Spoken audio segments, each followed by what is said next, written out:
நன்றி இயேசுவே, நன்றி பரிசுத்தாவியானவரே. உம்முடைய கிருபை எங்களுக்கு வெளிப்படுத்துறதுக்காக நன்றி. இன்னும் அதிகமாக ஆழமாக உங்களுடைய அன்பை நாங்கள் புரிஞ்சு, உங்களுடைய திட்டத்தை நாங்கள் அறிஞ்சு, உங்களுடைய சித்தத்தின்படி நாங்கள் வாழ்கிறதுக்கு எங்களுக்கு நீங்கள் உதவி பண்ணுறதுக்காக நன்றி பரிசுத்தாவியானவரே. எங்களுடைய கண்களை எங்களுடைய காதில் அபிஷேகம் பண்ணுறதுக்காக நன்றி.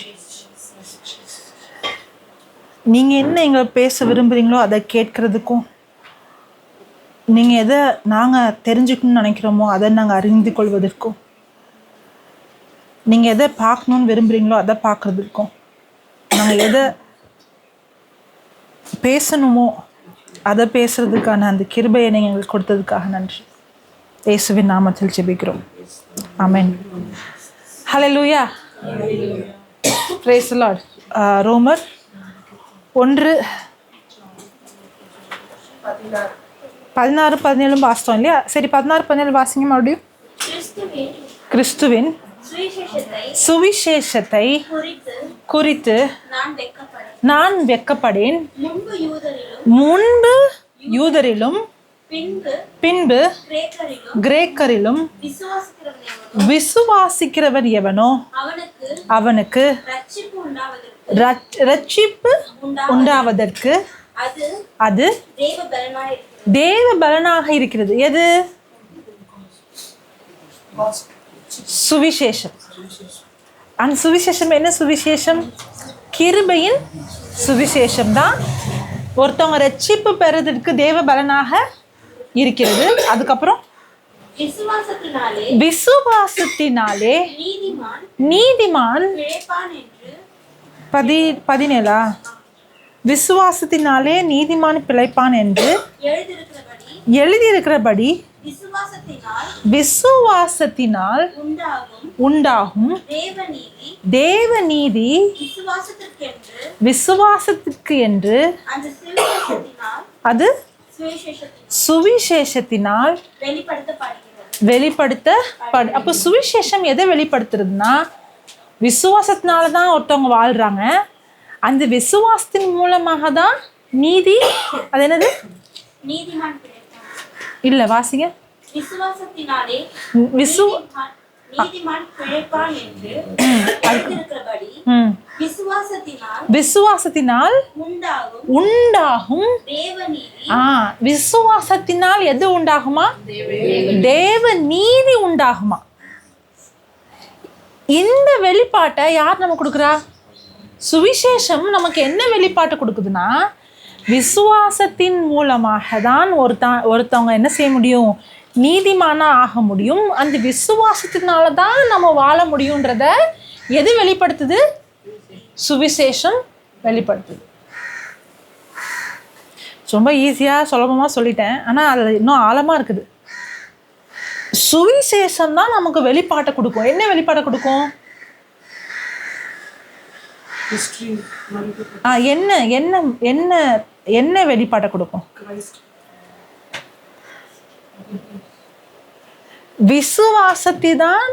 விசுவாசத்தின் மூலமாக தான் என்னது? திரும்பி வாசிங்க. விசுவாசத்தினாலே நீதிமான் அதான் ஃபர்ஸ்ட் பாயிண்ட்ல. விசுவாசத்தினால் நீதிமான் பிழைப்பான். விசுவாசத்தினால பிழைப்பானா, இல்லாட்டினா தன்னுடைய கிரிகைகளால பிழைப்பானா? விசுவாசத்தினால் தான் நீதிமான் பிழைப்பான். இந்த ரெண்டாவது பாயிண்ட் நல்லா கவனமா கேளுங்க. விசுவாசத்தினால் உண்டாகும் தேவ நீதி. இந்த விசுவாசத்தினால தான் என்ன உண்டாகுமா? தேவ நீதி, God's righteousness. தேவ நீதி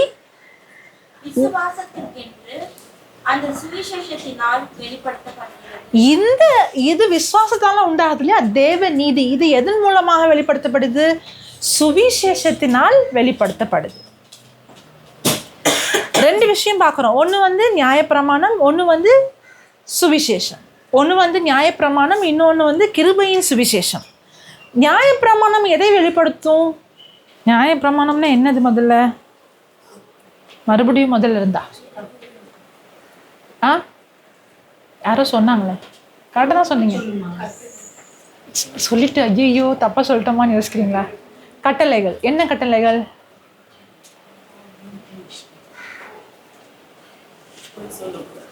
ம் ம் 10 கட்டளைகள். 10 வந்து சம்மரி, அது நிறைய இருக்குது இல்லையா? நிறைய இருக்குது. எவ்வளோன்னு எனக்கு எக்ஸாக்டாக தெரியாது. இந்த கட்டளைகள் நியாயப்பிரமாணம் எதை வெளிப்படுத்துது?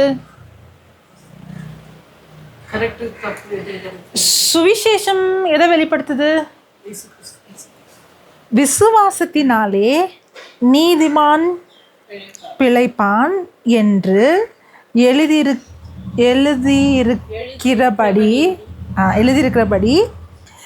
விசுவாசத்தினால் உண்டாகும் தேவநீதி, விசுவாசத்தினால் உண்டாகும் தேவநீதி விசுவாசத்திற்கென்று அந்த சுவிசேஷத்தினால் வெளிப்படுத்தப்படுகிறது. அப்பா, என் தமிழ் புரிஞ்சுக்கிட்டா எப்படி இருக்குன்னு. சரி, ஓகே. எது வெளிப்படப்படுது அப்படின்னா தேவ நீதி வெளிப்படுது. இந்த தேவ நீதியை எப்படி பெற்றுக்கொள்றோமா? விசுவாசத்தினால் பெற்றுக்கொள்றோம். அப்போ சுவிசேஷம் எதை வெளிப்படுத்துதுன்னா தேவ நீதியை வெளிப்படுத்துது. புரியுதா? சுவிசேஷம் என்ன பண்ணுதா? தேவ நீதியை வெளிப்படுத்துது. நான் இன்னொரு வசனம் சொல்றேன். ரோமர் புஸ்தகம் 10வது அதிகாரம் 3வது வசனம். எப்படி என்றால் அவர்கள் தேவ நீதியை அறியாமல் தங்கள் சுய, அப்ப 2 நீதி இருக்குது. ஒண்ணு தேவநீதி, சுயநீதி. தேவநீதி, சுயநீதி. அவர்கள் தேவநீதியை அறியாமல் தங்கள் சுயநீதியை நிலைநிறுத்த தேடுகிற படியால் தேவநீதிக்கு கீழ்ப்படியாமல் இருக்கிறாங்க. அப்போ 2 நீதி இருக்குது இல்லையா? ஒன்று தேவநீதி, ஒன்று சுயநீதி.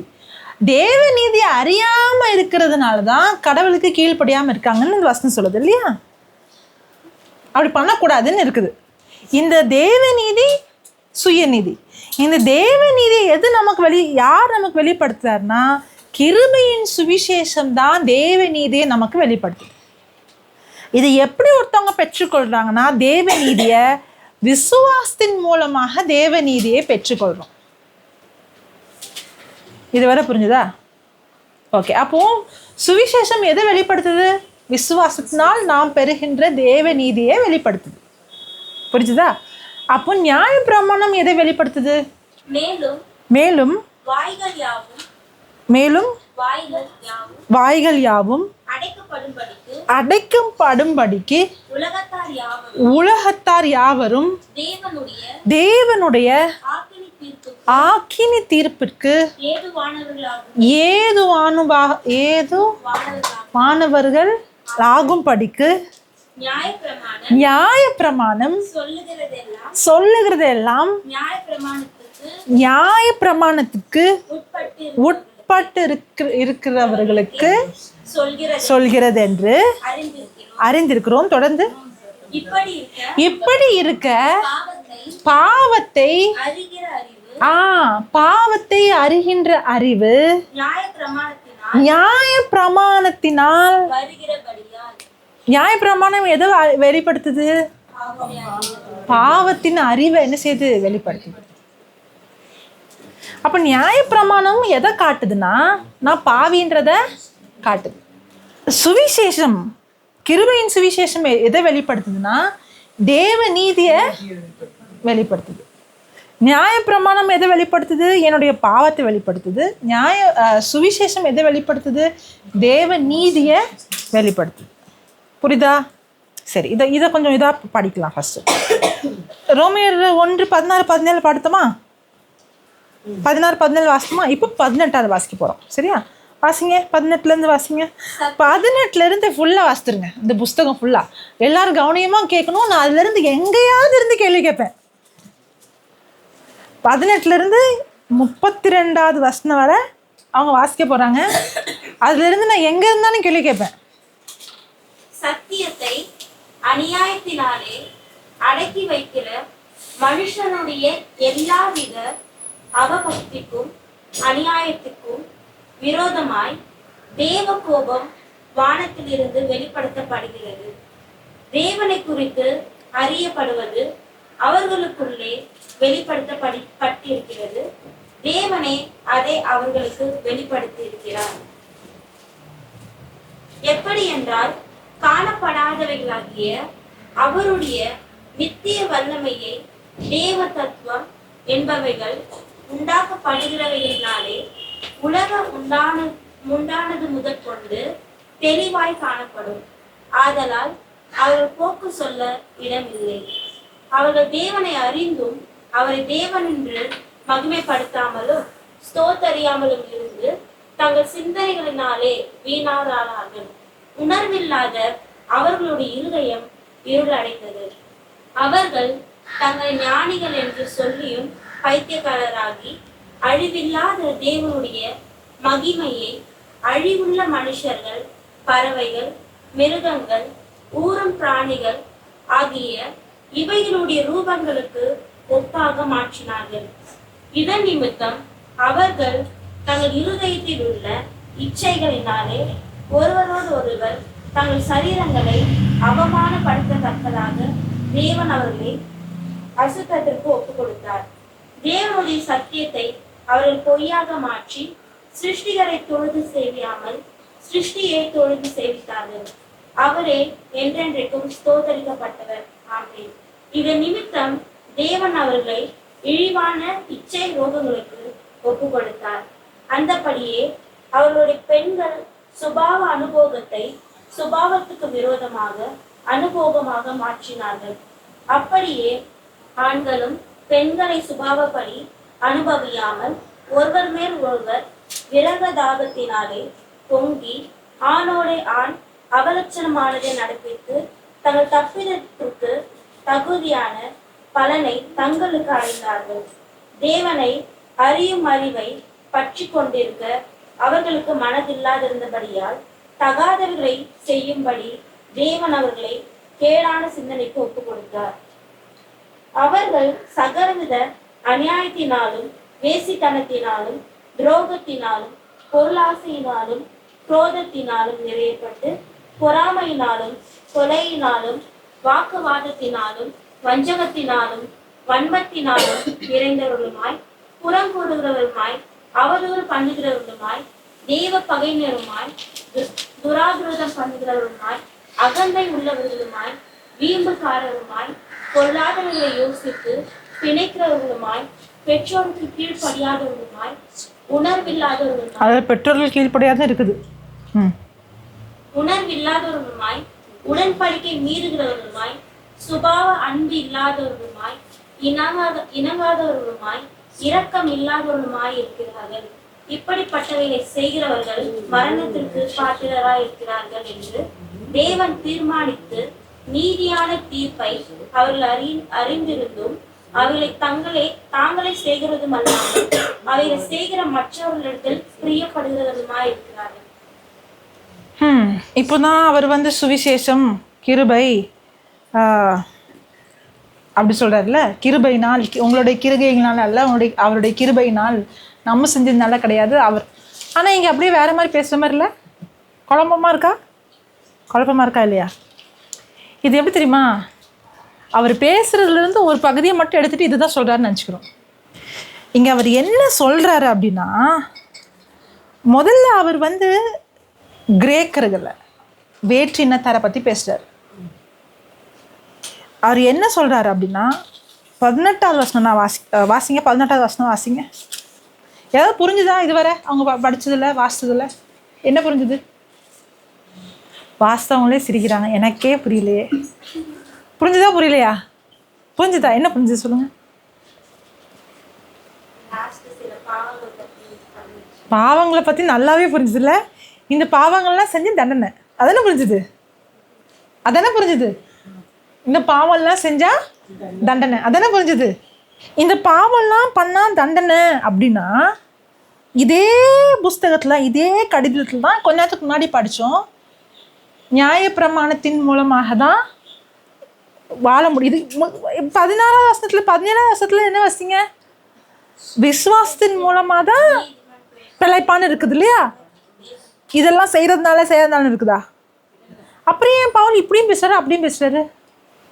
அதுக்கப்புறம் அவர் தான் நம்ம 19 வசனத்தில் படித்தோம்ல, நியாயப்பிரமாணத்தின் படி நியாயப்பிரமாணம் என்ன பண்ணுது? பாவம், நமக்குள்ளே இருக்கிற பாவத்தை வெளிப்படுத்துதுன்றதை படிக்கிறோம். அதுக்கப்புறம் அதுலேயே 3ஆவது அதிகாரத்துலேயே என்ன சொல்கிறாருன்னா, யாருமே நான் உள்ளக்குள்ளே போல நான் போனால் அங்கே ஸ்டக் ஆயிடுவேன். 3ஆவது அதிகாரத்தில் என்ன சொல்கிறேன்னா, எல்லோருமே பாவிங்க தான் இல்லையா? யாருமே நியாயப்பிரமாணத்தினால நீதிமான ஆக்கப்படல, விசுவாசத்தினால தான் நீதிமான ஆக்கப்படுறோன்னு ரொம்ப தெளிவாக சொல்கிறாரு. இதெல்லாம் சொன்னவர் ஏன் இதையும் சொல்கிறாரு? இப்போ எனக்கு குழப்பமாக இருக்குது. பாவம் பண்ணால் தண்டிப்பாரா, இல்லாட்டினா கிருபை கொடுத்துருக்காரா? குழப்பமாக இருக்கா இல்லையா? யாராவது ஒருத்தர் புதிய ஏற்பாடு வாசனம் இதை படிச்சிங்கன்னா மண்டையாட்டுவீங்க, யாராவது ஒருத்தர் புதிய ஏற்பாடு வாசனம் இதை படித்தாலும் மண்டையாட்டுவீங்க, அப்புறம் குழம்பி போயிடுவீங்க. இவங்க சொல்கிறது கரெக்டாக, இவங்க சொல்கிற ரெண்டுமே புதிய ஏற்பாடு தானே இருக்குது. நான் மெதுவாக ஒவ்வொரு வசனமாக போகலாம், சரியா? 18 மட்டும் வாசிங்க. சத்தியத்தை அநியாயத்தினாலே அடக்கி வைக்கிற மனுஷருடைய சத்தியத்தை அநியாயத்தினாலே அடக்கி வைக்கிற மனுஷருடைய எல்லாவித அவபக்திக்கும் அநியாயத்துக்கும் விரோதம், எல்லாவித அவபக்திக்கும் அநியாயத்திற்கும் விரோதமாய் தேவ கோபம். இப்போதான் அன்புன்னு சொன்னாங்க, இப்போ தேவ கோபம் சொல்றாங்க. தேவ கோபம் வானத்திலிருந்து வெளிப்படுத்த. இதுக்கு என்ன அர்த்தம் அப்படின்னா, இவர் யூதர்களை பற்றி பேசல, பொதுவாக பேசுறார். எதை இப்போ சுவிசேஷத்தை பற்றி சொல்லிட்டார்ல, கிருபை பற்றி சொல்லிட்டாரா, கிரேஸ் பற்றி சொல்லிட்டாரு. இது மூலமாக தான், இதுதான் வல்லமை, இதுதான் தேவனுடைய வல்லமை, இது மூலமாக தான் ரட்சிப்புன்னு சொல்லிட்டாரு. இப்போது நமக்கு விளக்கம் கொடுக்க ஆரம்பிக்கிறார். ஆரம்பத்துலேருந்து அதை சொல்லி கொடுக்குறாரு, எக்ஸ்பிளைன் பண்ணுறாரு, எப்படி எல்லாம் நடக்குதுன்ற சொல்லி கொடுக்குறாரு. என்ன சொல்கிறாரு அப்படின்னா, நீ கொலை பண்ணுறது தப்புன்னு உனக்கு தெரியுமா தெரியாதா? ஏன் தெரியும்னா, கடவுள் அந்த பாவத்துக்கான இந்த பாவம் தப்புன்றத, அந்த கடவுளுடைய அந்த பாவத்துக்கு எதிர்த்த கோவத்தை நமக்கு வெளிப்படுத்திட்டாராம். புரியுதா? ஒருத்தவங்க பொய் சொல்றாங்கன்னா, இந்த பொய் சொன்னா தப்புன்னு தெரியும், சின்ன பிள்ளைங்களுக்கே தெரியும் பொய் சொன்னா தப்புன்னு. அதை திருப்திதமா எதாவது பண்ணாங்கன்னா, ஐயோ தப்பு பண்ணிட்டோமே யோசிக்கிறாங்களா? ஏன்னா அந்த பாவத்துக்கு, இந்த பாவம் இதனால எனக்கு தண்டனைன்றது கடவுள் ஏற்கனவே அவருடைய கோவத்தை வெளிப்படுத்திட்டாராம். அந்த வெளிப்பாடு தான் என்னது?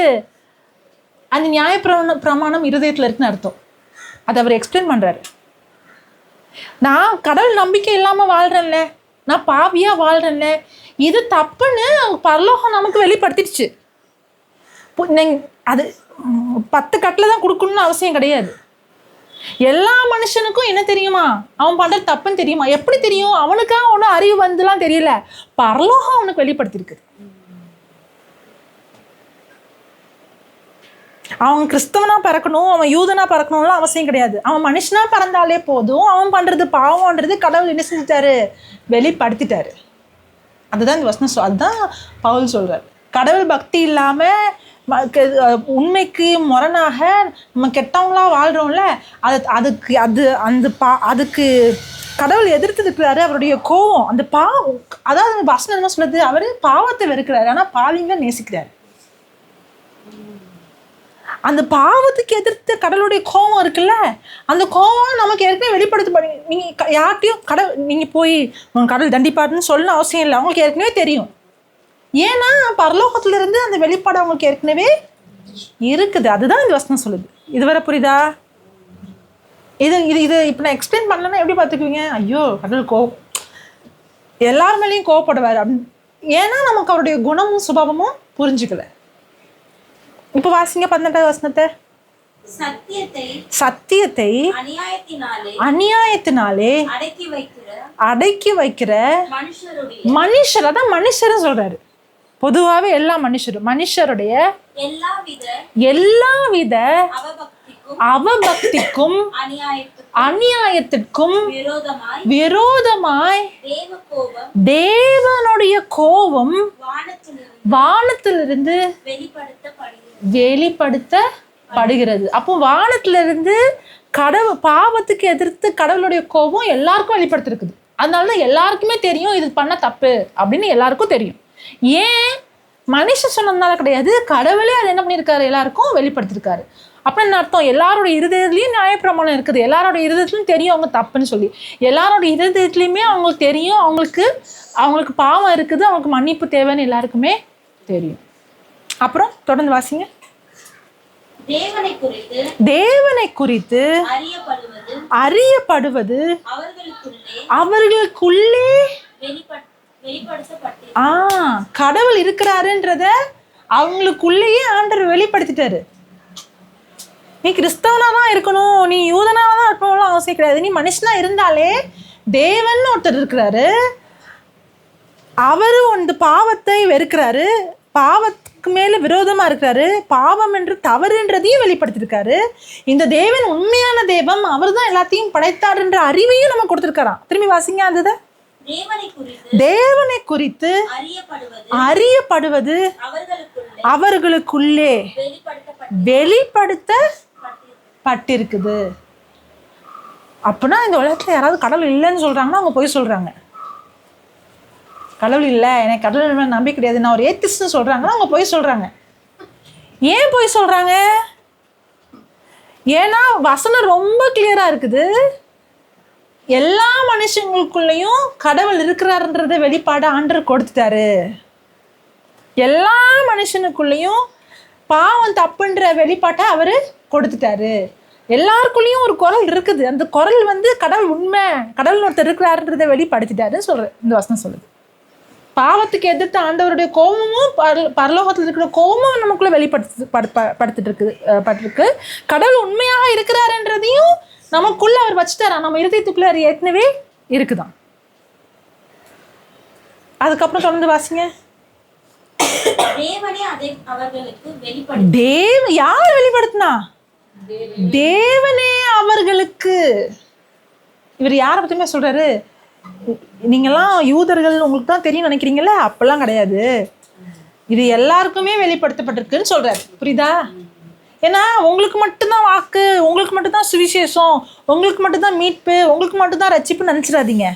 கடவுள் உண்மையாக இருக்கிறாருன்றது எல்லா மனிதருக்கும் வெளிப்படுத்தப்பட்டிருக்குது.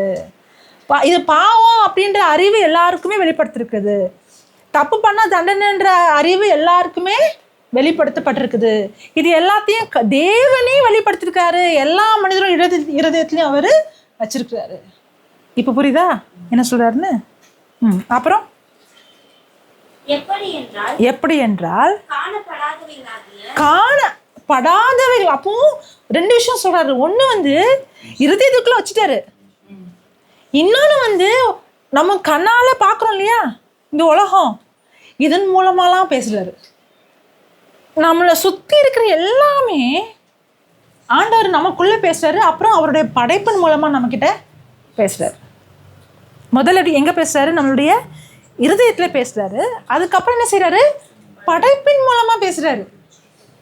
நான் ஏற்கனவே முதல்ல சொன்ன தெரியுமா, உலகத்துல இருக்கிற எல்லாத்தையும் கொஞ்சோண்டு மூளை யூஸ் பண்ணா போதும், இதுக்கு பின்னாடி ஒரு படைப்பாளி இருக்காருன்னு தெரிஞ்சிடும். நீ பெரிய புத்திசாலியா இருக்க வேண்டாம், நீ முட்டாளா இல்லாம இருந்தா சரிதான். ஏன்னா நம்மளை சுத்தி இருக்கிற எல்லாமே, அந்த ஒரு சூரியனை பார்க்கறோம், இந்த மரத்தை பார்க்கறோம்னு வச்சுக்கோங்களேன், கொஞ்ச நேரம் எதுவுமே பண்ணாம அந்த மரத்தை பார்த்தா எப்படி அந்த மரம் உள்ள செயல்படுது, அது பிரம்மாண்டமான ஒரு விஷயம். அந்த விதைக்குள்ள இருந்து உயிர் வருது, உள்ள இருக்கிற சாக்கடையும் குப்பையும் அதை வந்து உணவா மாத்துது, இனிப்பான கனியை கொடுக்குது, நிழலை கொடுக்குது, உங்களுக்கு சுவாசிக்கிறதான ஆக்சிஜனை கொடுக்குது, சூரியன்லேருந்து உணவு தயார் பண்ணுது, இல்லையா? அதோடைய இலையை பார்த்தீங்கன்னா அதில் நரம்புகள்லாம் நம்ம பார்க்குறோம் இல்லையா? எப்படி அது இது தன்னாலே வருமா? இல்லை, அதுக்கு பின்னாடி ஒரு பெரிய மனுஷனால கண்டுபிடிக்க விடுங்க, புரிஞ்சிக்கவே முடியாத அளவுக்கு ஒரு மூளை அதுக்கு பின்னாடி இருக்குல்ல, ஒரு இன்டெலெக்ட்.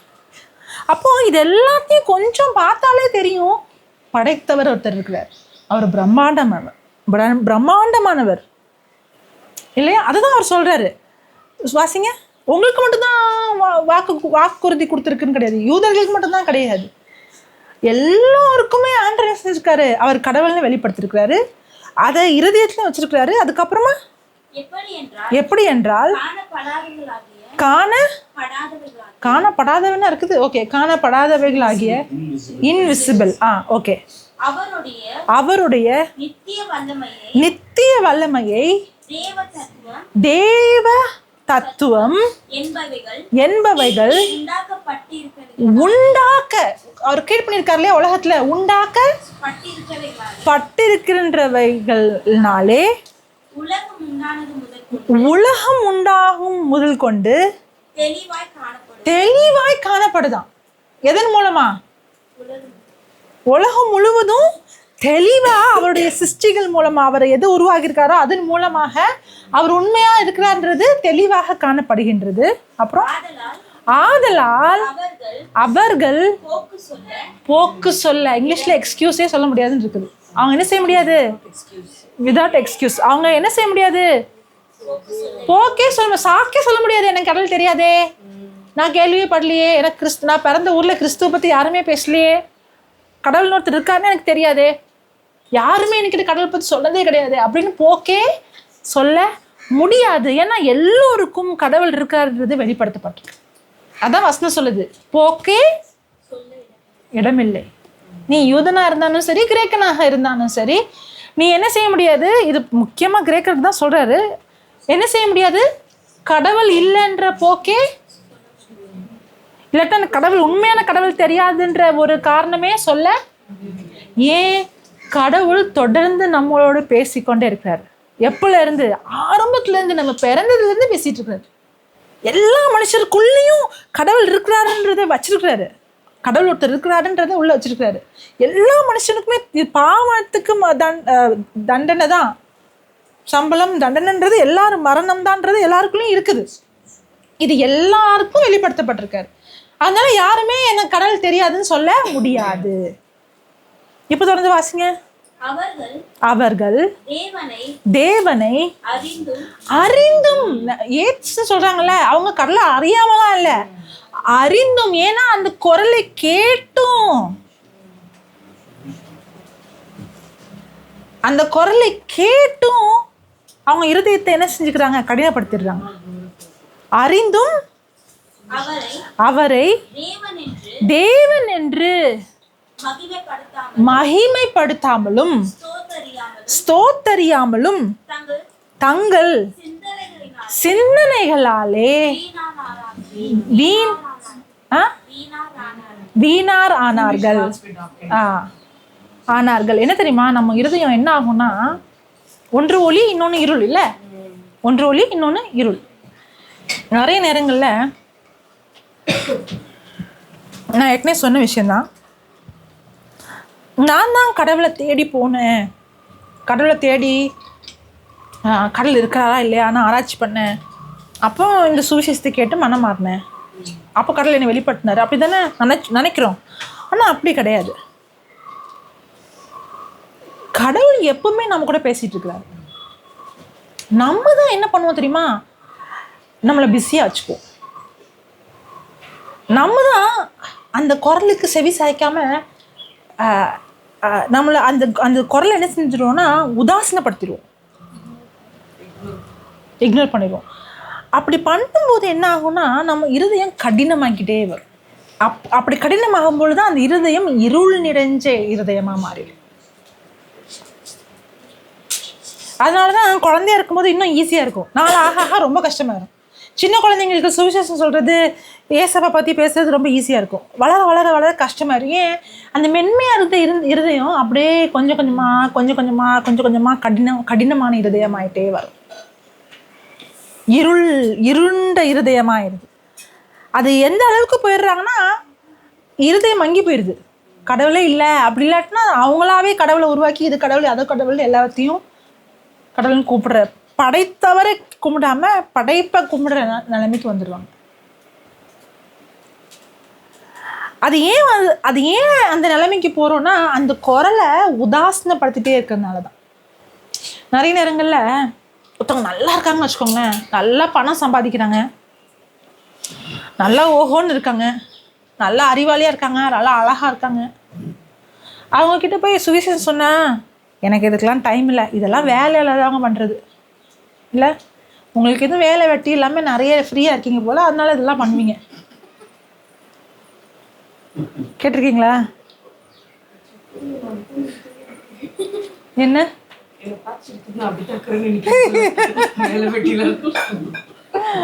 இதெல்லாம் வேலை வெட்டி இல்லாமல் நிறைய நேரம் இருக்கிறவங்க பண்ணுறது. எங்களுக்கெல்லாம் குடும்பம் குழந்தை குட்டிலாம் இல்லையா? ஆனால் அதே நபரில் திடீர்னு ஒரு நோய் வந்துச்சுன்னு வச்சுக்கோங்களேன், நான் யாரையும் குறிப்பிட்ட சொல்லலை, நான் பொதுவாக சொல்கிறேன். திடீர்னு ஒரு நோய் வந்துடுச்சுன்னு வச்சுக்கோங்க, ஒரு 10 வருஷம் சம்பாதிச்சது ஒரே நாளில் ஹாஸ்பிட்டல் போயிடுச்சுன்னு வச்சுக்கோங்க, அழகும் போச்சு, அறிவும் போச்சு, வேலையும் போச்சு, சமாதானம் போச்சு, காசும் போச்சு, சொந்தமும் போச்சு, எல்லாம் போச்சு. ஹாஸ்பிட்டலில் உட்காந்துருக்காங்கன்னு வச்சுக்கோங்க. இப்போ போய் நீங்கள் பைபிளை தூக்கிட்டு நான் உங்களுக்காக ஜெபம் பண்ணட்டுமாண்ணா, தயவு செஞ்சு ஜெபம் பண்ணுங்க, அவங்களே வருவாங்கண்ணே, தயவு செஞ்சு ஜெபம் பண்ணுங்க. இப்போ என்னாச்சு? உங்கள் அறிவு, உங்கள் பணம், ஏன் அறிவு, ஏன் பணம், ஏன் காசு, ஏன் உழைப்பு, கடவுளா? நீ சம்பாதி, நீ கஷ்டப்படு, நீ சாப்பிடு, ஏன் கடவுள் மேலே நம்பிக்கை பழிய போடுற? இதெல்லாம் இப்போ அந்த டைலாக்லாம் எங்கே போச்சு? இப்போ அந்த பணத்தால் காப்பாற்ற முடியல, அந்த அறிவால் காப்பாற்ற முடியல, அந்த அழகால் காப்பாற்ற முடியல, அந்த சொந்தத்தால் காப்பாற்ற முடியல. அதனால இப்போ என்ன செய்கிறோம்? மனம் மாறியாச்சுன்னு வச்சுக்கோங்களேன். அதுக்கப்புறமா பழைய வாழ்க்கைக்கு போகல. என்ன தெரியுமா சொல்லுவாங்க? அந்த பிரச்சனை வந்ததுனால தான் நான் ஆண்டர்கிட்ட வந்தேன். சொல்லுவோமா?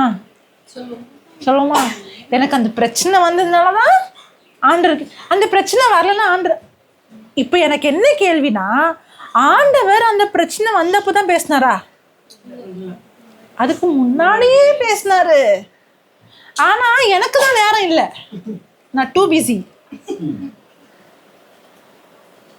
பிரச்சனை வரும்போது நான் என்ன பண்ண ஆரம்பிச்சிட்டேன்? அந்த குரலுக்கு செவி கொடுக்க ஆரம்பிச்சேன். இதுதான் நம்ம நிலைமை. கடவுள் நம்ம கிட்ட சிறு வயதுல இருந்து பேசிட்டு இருக்கிறாரு. அப்போ ஆண்டவர் எப்பவுமே நம்மள்ட்ட பேசுறாரு. நமக்குள்ளேயும் பேசுறாரு, படைப்பு மூலமாகவும் பேசுறாரு, மனுஷங்க மூலமாகவும் பேசுறாரு. அவர் தான் நம்மளை தேடி வராரு. தேடி நம்மளை படைக்கிறதுக்கு முன்னாடியே நமக்காக அவர் மரித்தாரு, நம்மளை பார்த்தாரு, நமக்காக அவர் மரிக்கணும்னு முடிவு பண்ணாரு. நம்ம பிறந்ததுக்கு அப்புறமும் நம்மக்கிட்ட நம்ம இருதயத்தில் அவருடைய எக்ஸிஸ்டன்ஸை நமக்கு வெளிப்படுத்துறாரு, மனுஷங்க மூலமாக பேசுகிறாரு. ஆனால் நம்ம தான் என்ன பண்ணுறோம்? நம்மளோட இருதயத்தை, அதான் இருதயம் இருளாயிருது. அப்படி இருளான ஒன்று தான் முட்டாள்தனமான காரியங்கள்லாம் பண்ணுறோம், ஃபூலிஷ்னஸ் பண்ணுறோம்.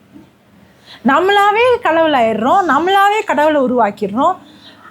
அது எந்த அளவுக்கு போகுதுன்னா, மனுஷன் எந்த அளவுக்கு போக முடியும்னா, மனுஷன் இயற்கையான அன்பு இல்லாமல் இயற்கைக்கு அப்பாரா ஆண் பெண் கடவுளுடைய படைப்பையே என்ன பண்ணுறது? கொச்சப்படுத்தி கடவுளுடைய படைப்பையே நாசப்படுத்தி மிருகங்கள் மாதிரி அதெல்லாம் அதுக்கப்புறம் அந்த பாவங்கள் லிஸ்ட் பண்ணிட்டாங்க. கடைசியில் இப்படியெல்லாம் போய் இந்த நிலைமைக்கு வந்துடுறோம். இதுதான் பவுல் சொல்கிறார். உண்மையான கடவுளை வணங்காமல் நம்மளே கடவுள் சொல்லி என்னெல்லாமோ செஞ்சு ஒன்று கடவுள் இல்லைன்னு சொல்லிடும், நம்மளை கடவுள் ஆக்கிடுறோம். இல்லாட்டினா பறவைகளையும் மிருகங்களையும் கடவுள் ஆக்கிடுறோம், இல்லாட்டினா மனுஷங்களை கடவுள் ஆக்கிடுறோம். அதுக்கப்புறம் மனுஷனுடைய இயற்கையான அன்பிலிருந்து வெளியே வந்துடுறோம். இயற்கைக்கு அப்பாற்பட்டு கடவுளுடைய படைப்பே ஆணும் பெண்ணுமாக படைச்சிருக்காருல, அதையே இது பண்ணி போயிடுறோம். இதெல்லாமே எதனுடைய ரூட் அப்படின்னா, கடவுளை இந்த நம்மளுடைய சிஸ்டம்லேருந்து தூக்கி போட்டதுனால. கடவுள் தெரியாததுனால கிடையாது. அதான் சொல்கிறார், யாருமே நான் இதை மாதிரி வாழ்ந்தது காரணம் எனக்கு கடவுள் தெரியாததுனால யாருமே எக்ஸ்கியூஸ் கொடுக்க முடியாது. பண்ணனால யாருமே என்ன செய்ய முடியாது, எக்ஸ்கியூஸ் கொடுக்க முடியாது. இப்போ யூதர்கள் என்ன நினைப்பாங்கன்னா மனசில், நான் இவங்கள மாதிரிலாம் பாவம் பண்ணல, நான் கடவுள் இல்லைன்னு சொல்லலை, நான் வேறு மிருகங்களெல்லாம் கடவுள் ஆக்கலை, நான் இந்த மாதிரி ஆண் பெண் வாழ்க்கை வாழலை, நாங்கள் எல்லா சட்டங்கள் படியும் வாழ்கிறோம் அப்படின்னு யூதர்களுடைய மனசில் இருக்கலாம் இல்லையா. 2வது அதிகாரத்தில் அவர் அந்த மாதிரி, நாங்கள் இந்த மாதிரிலாம் பாவம் பண்ணல, இவங்களாம் பாருங்கள், இவங்கெல்லாம் வேற்று இனத்தார்கள், இவங்கெல்லாம் வேறு கடவுளை கும்பிடுறவங்க, இவங்கெல்லாம் கடவுள் இதை வாசிக்கும்போது இது பண்ணாதவங்களுக்கு எப்படி தோணும், நம்மளுக்கு எப்படி தோணும் இது வாசிக்கும்போது? இதெல்லாம் நான் பண்ணல தோணுச்சா? இந்த மிருகங்களை கும்பிடுறதோ இல்லாட்டினா ஆண் பெண் இதெல்லாம் நான் பண்ணல, இந்த பாவம்லாம் நான் பண்ணலை அப்படி தோணும்ல. அப்படி தோன்றவங்களுக்கு தான் தொடர்ந்து வாசிக்கிறாரு. நீங்கள் ஒன்று பண்ணுங்கள், ரோமரில் 1 கடைசி வசனத்தை வாசிட்டு அப்படியே அடுத்த 2:1 போங்க. இப்படிப்பட்டவைகளை செய்கின்றவர்கள் மரணத்திற்கு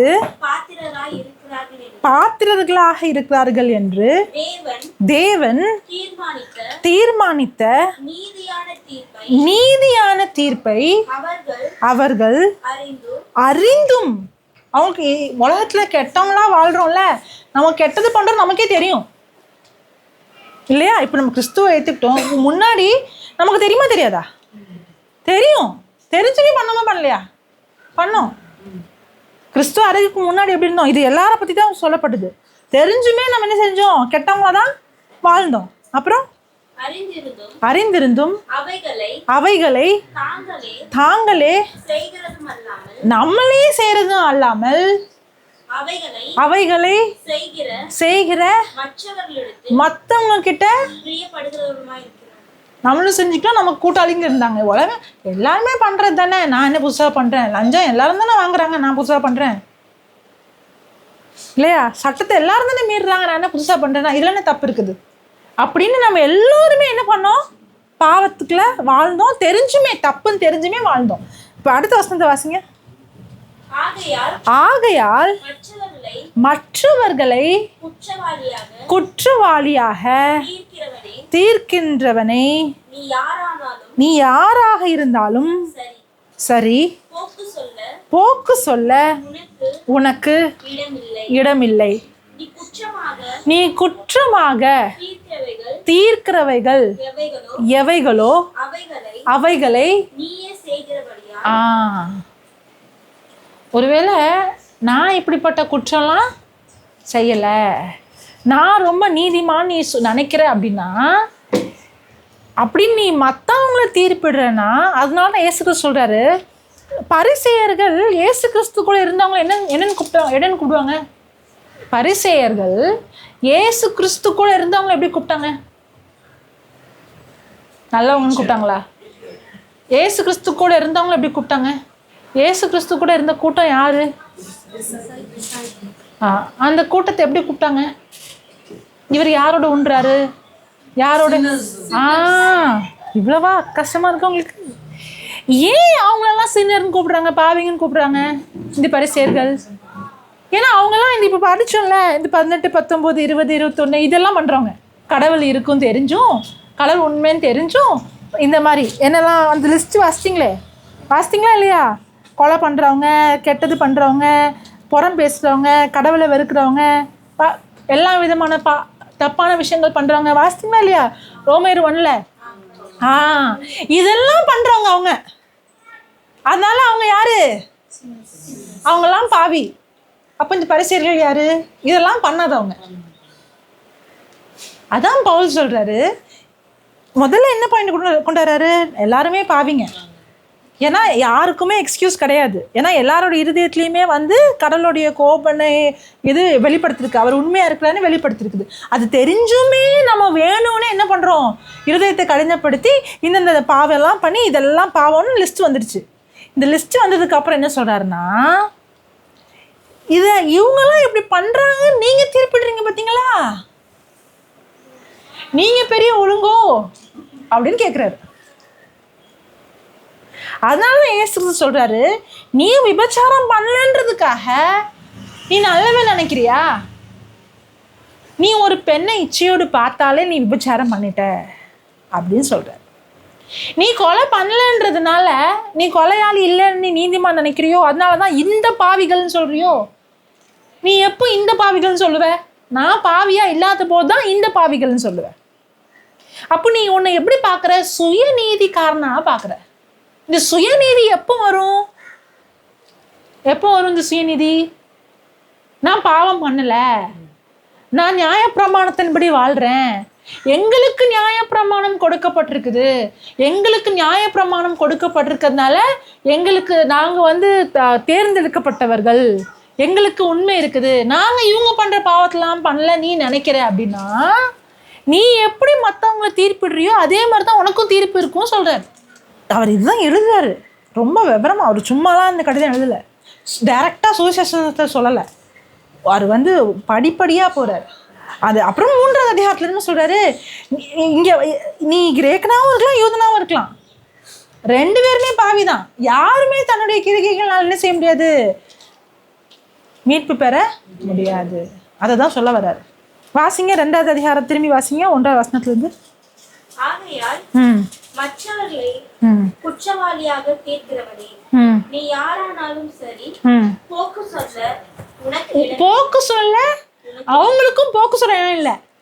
அவங்க கிட்ட என்ன இல்லை? நியாயப்பிரமாணம் இல்லை. ஆனா அவங்க இருதயத்துல ஆண்டவர் ஏற்கனவே தப்பு இது சரின்னு வெளிப்படுத்திட்டாரு. அப்படி வெளிப்படுத்தியுமே அவங்க தவறா வாழ்றாங்கன்னா அது அவங்க வேணும்னே இருதயத்தை கடினப்படுத்தி, அவங்க வேணும்னே இருளாக்கி, அவங்க வேணும்னே தப்புன்னு தெரிஞ்சுமே வாழ்றாங்க. ஆனா உனக்கு நியாயப்பிரமாணம் கொடுக்கப்பட்டிருக்குன்றதுனால நீ அதை காரணமாக கொண்டு மற்றவங்கள தீர்ப்பிடுற அப்படின்னா நீனும் அப்படிப்பட்ட பாவம் தான் பண்ணியிருக்கிற. நீ என்ன செய்ய முடியாது? அதுக்கு எக்ஸ்கியூஸ் கொடுக்க முடியாது. வாசிங்க. நீ குற்றமாக தீர்க்கின்றவைகள் எவைகளோ அவைகளை நீயே செய்யற. நீ கொலை பண்ணலன்றியே, உன் சகோதரனை வெறுக்கும் போது நீயே கொலை பண்ணிட்ட. நீ விபச்சாரம் பண்ணன்றல, நீ எப்போ இச்சையோட உன் இருதயத்தில் அந்த என்ன இருந்துச்சோ நீயே அப்போ விபச்சாரம் பண்ணிட்ட. நீயே உனக்கும் அவங்களுக்கும் எந்த வித்தியாசமும் கிடையாது. உன்கிட்ட நியாயப்பிரமாணம் இருக்குன்ற ஒரே காரணத்தினால நீ நல்லவனால ஆக முடியாது. அப்படின்னு நீ நல்லவன், நீ சுயநீதிக்காரனா அப்படின்னு நீ உன்னை சொன்னா நீ நியாயப்பிரமாணத்தின்படி வாழணும். நியாயப்பிரமாணம் என்ன சொல்லுதுன்னா நீ இப்படிலாம் இருக்கணும்னு சொல்லுதுல்ல. நீ நியாயப்பிரமாணம் 90%, 90%, 99% கிடையாது. நீ 100% செய்யணும். அப்படி செஞ்சாதான் நீ நியாயப்பிரமாணத்தின்படி நீதிமானாக முடியும். உன்கிட்ட நியாயப்பிரமாணம் இருக்குன்றதுனாலலாம் நீ நீதிமானாக முடியாது. உனக்கு கொடுக்கப்பட்டிருக்க நியாயப்பிரமாணத்தை 100க்கு 100 நீ கீழ்ப்படியணும். ஒரு தடவை கூட தவறே செய்யக்கூடாது. அப்படின்னா மட்டும்தான் நீ நீதிமானாக முடியும். ஆனால் உனக்கு நியாயப்பிரமாணம் கொடுக்கப்பட்டிருக்குது, அவங்க செஞ்சலாம் நீ செய்யலைன்றதுக்காக நீ நீதிமானாக முடியாது. அதனால தான் நீ சாக்கு சொல்ல முடியாது. அப்புறம் நீ மற்றவர்களை குறித்து சொல்கிற தீர்ப்பினாலே உன்னைத்தானே குற்றவாளியாக தீர்க்கிறாய். அப்புறம் இப்படிப்பட்டவைகளை செய்கிறவர்களுக்கு தேவனுடைய நியாயத்திற்கு சத்தியத்தின்படியே இருக்கிறது என்று அறிந்திருக்கிறோம். இப்படிப்பட்டவைகளை செய்கிறவர்களை குற்றவாளிகள் என்று தீர்த்தும் அவைகளை செய்கிறவனே நீ தேவனுடைய நியாய தீர்ப்புக்கு தப்பித்துக் கொள்ளலாம் என்று நினைக்கிறாய். என்கிட்ட நியாயப்பிரமாணம் கொடுக்கப்பட்டிருக்குன்றதுனால நான் கடலுடைய தீர்ப்புல தப்பிச்சுலாம் நினைக்கிறியா? இந்த தீர்ப்புல தப்பிக்கிறது என்ன தெரியுமா? தான் சுயநீதினால என்கிட்ட நியாயப்பிரமாணம் கொடுக்கப்பட்டிருக்குது, அதனால நான் தேவனுடைய தீர்ப்புல தப்பிக்க முடியும்னு நினைக்கிறியா? அப்புறம் வாசிங்க. அல்லது தேவ தயவு நீ குணப்படும்படி உன்னை ஏவுகிறது என்று அறியாமல் அவருடைய தயவு, பொறுமை, நீடிய சாந்தம் இவர்களின் ஐஸ்வர்யத்தை அசட்டை பண்ணுகிறாயோ? உன் மன கடினத்திற்கும் குணப்படாத இருதயத்திற்கும் ஏற்றபடி தேவனுடைய நீதி. சரி, ஓகே, நான் அங்கே ஸ்டாப் பண்ணுங்க. நான் ஃபுல்லாக வாசிக்க வேணாம், நான் சொல்றது மட்டும் வாசிங்க. தேவனிடத்தில் பட்சபாதம். நீ கிரேக்கனாக இருந்தாலும் யூதனாக இருந்தாலும் உனக்கு நியாயப்பிரமாணம் இருக்குதோ இல்லையோ, எல்லோருக்குமே உனக்கு தான் நியாயப்பிரமாணம் கொடுக்கப்படல, அவங்களுக்கும் கொடுக்கப்பட்டிருக்குது இருதயத்தில். நீ உனக்கு நியாயப்பிரமாணம் கொடுக்கறதுனால நீ ஸ்பெஷலோ, இல்லாட்டினா உனக்கு வந்து கடவுள் வந்து உன்னை தண்டிக்க மாட்டார்லாம், அப்படிலாம் கிடையாது. தேவன் எப்படிப்பட்டவர்? பட்சபாதம் இல்லாதவர். அதுக்கப்புறம் எவர்கள் நியாயப்பிரமாணம் இல்லாமல் பாவம் செய்கிறார்களோ அவர்கள் நியாயப்பிரமாணம் இல்லாமல் கெட்டு போவார்கள். நியாயப்பிரமாணம் இல்லாதவங்க பாவம் செய்கிறாங்களோ அவங்க நியாயப்பிரமாணம் இல்லாமலே என்ன செய்யறாங்க? கெட்டு போறாங்க. ஏன்னா அந்த நியாயப்பிரமாணம் இருதயத்தில் ஏற்கனவே இருக்குது, அவங்களுக்கும் தண்டனை உண்டு. அதுக்கப்புறம் எவர்கள் நியாயப்பிரமாணத்துக்கு உட்பட்டவர்களாய் பாவம் செய்கிறார்களோ அவர்கள் நியாயப்பிரமாணத்தினாலே ஆக்கினை தீர்ப்படைவார்கள். நியாயப்பிரமாணத்துக்குள்ள இருக்கிறவங்க அந்த நியாயப்பிரமாணம் சொல்ற மாதிரியே 100% செய்யணும். ஒருத்தர் சின்ன தப்பு பண்ணாலும் அந்த நியாயப்பிரமாணத்தின்படியே அவங்களுக்கு தண்டனை தீர்ப்பு உண்டு. அப்படி என்ன அர்த்தம்? எல்லோருக்குமே தண்டனை தீர்ப்பு உண்டு, எல்லோருக்குமே என்ன உண்டு? தண்டனை உண்டு. எல்லோரும் என்ன டிசர்வ் பண்றோம்? எல்லோருமே நரகம் டிசர்வ் பண்றோம். அதுதான் அவர் சொல்ல வர்றாரு. புரியுதா? அப்போ இந்த 1வது அதிகாரமும் 2வது அதிகாரமும் என்ன சொல்ல வர்றாரு அப்படின்னா, யாருமே தன்னுடைய சொந்த கிரிகைகள்னால சொந்த செயல்னால அவங்க நியாயப்பிரமாணத்துக்குள்ள இருந்தாலும் சரி, நியாயப்பிரமாணத்துல இல்லாதவங்களாலும் சரி, நியாயப்பிரமாணத்துல இல்லைன்றதுனால ஐயோ எனக்கு நியாயப்பிரமாணம் கொடுக்கல அதனால எப்படினாலும் வாழலான்னு என்ன சாக்கு சொல்ல முடியாது. நியாயப்பிரமாணத்துக்குள்ள இல்லாட்டினாலும் கடவுள் உங்களுக்கு என்ன பண்ணியிருக்காரு? அந்த நியாயப்பிரமாணத்தை இருதயத்துல எழுதியிருக்கிறாரு. இது தப்பு இது சரின்ற வெளிப்பாடை உங்களுக்கு கொடுத்துருக்கிறாரு. அதனால நீங்க தப்பு பண்ணா அதுக்கு நீங்க எல்லாருக்கும் எது உண்டு? நிச்சயமா உண்டு, தண்டனை உண்டு. அதே மாதிரி நியாயப்பிரமாணத்துக்குள்ள இருக்கிறவங்களுமே அந்த நியாயப்பிரமாணத்தின் படி அவங்களுக்கு தண்டனை உண்டு. ஏன்னா அந்த நியாயப்பிரமாணம் என்ன சொல்லுதோ அதன்படி அவங்க என்ன செய்யணும். 13 வாசிங்க. நியாயப்பிரமாணத்தை கேட்கிறவர்கள் தேவனுக்கு முன்பாக நீதிமான்கள் அல்ல, நியாயப்பிரமாணத்தின்படி செய்கிறவர்களே நீதிமான்களாக. அப்போ நீங்க நீதிமானா கடவுளுக்கு முன்னாடி ஆகணும் அப்படின்னா நியாயப்பிரமாணத்தை கேட்டா மட்டும் பத்தாது, நியாயப்பிரமாணம் எங்களுக்கு இருக்குன்னு சொன்னா மட்டும் பத்தாது, அந்த நியாயப்பிரமாணத்தின்படி செஞ்சாதான் நீங்க நீதிமானாக முடியும். ஆனா பிரச்சனை என்னன்னா அந்த நியாயப்பிரமாணத்தின்படி யாராலையுமே என்ன செய்ய முடியாது? செய்ய முடியாது. யாருமே நியாயப்பிரமாணத்தின்படி நீதிமானாக முடியாது. ஏன்? நியாயப்பிரமாணத்துல ஒரு பிரச்சனையும் கிடையாது, எனக்குள்ள என்ன இருக்குது? பாவம் இருக்குது. அதுதான் பிரச்சனை. புரியுதா? ஓகே, இப்போ இந்த 2 இதுலயும் என்ன கொண்டு வராரு அப்படின்னா, எல்லோருமே கடவுளுக்கு முன்னாடி குற்றவாளி தான்.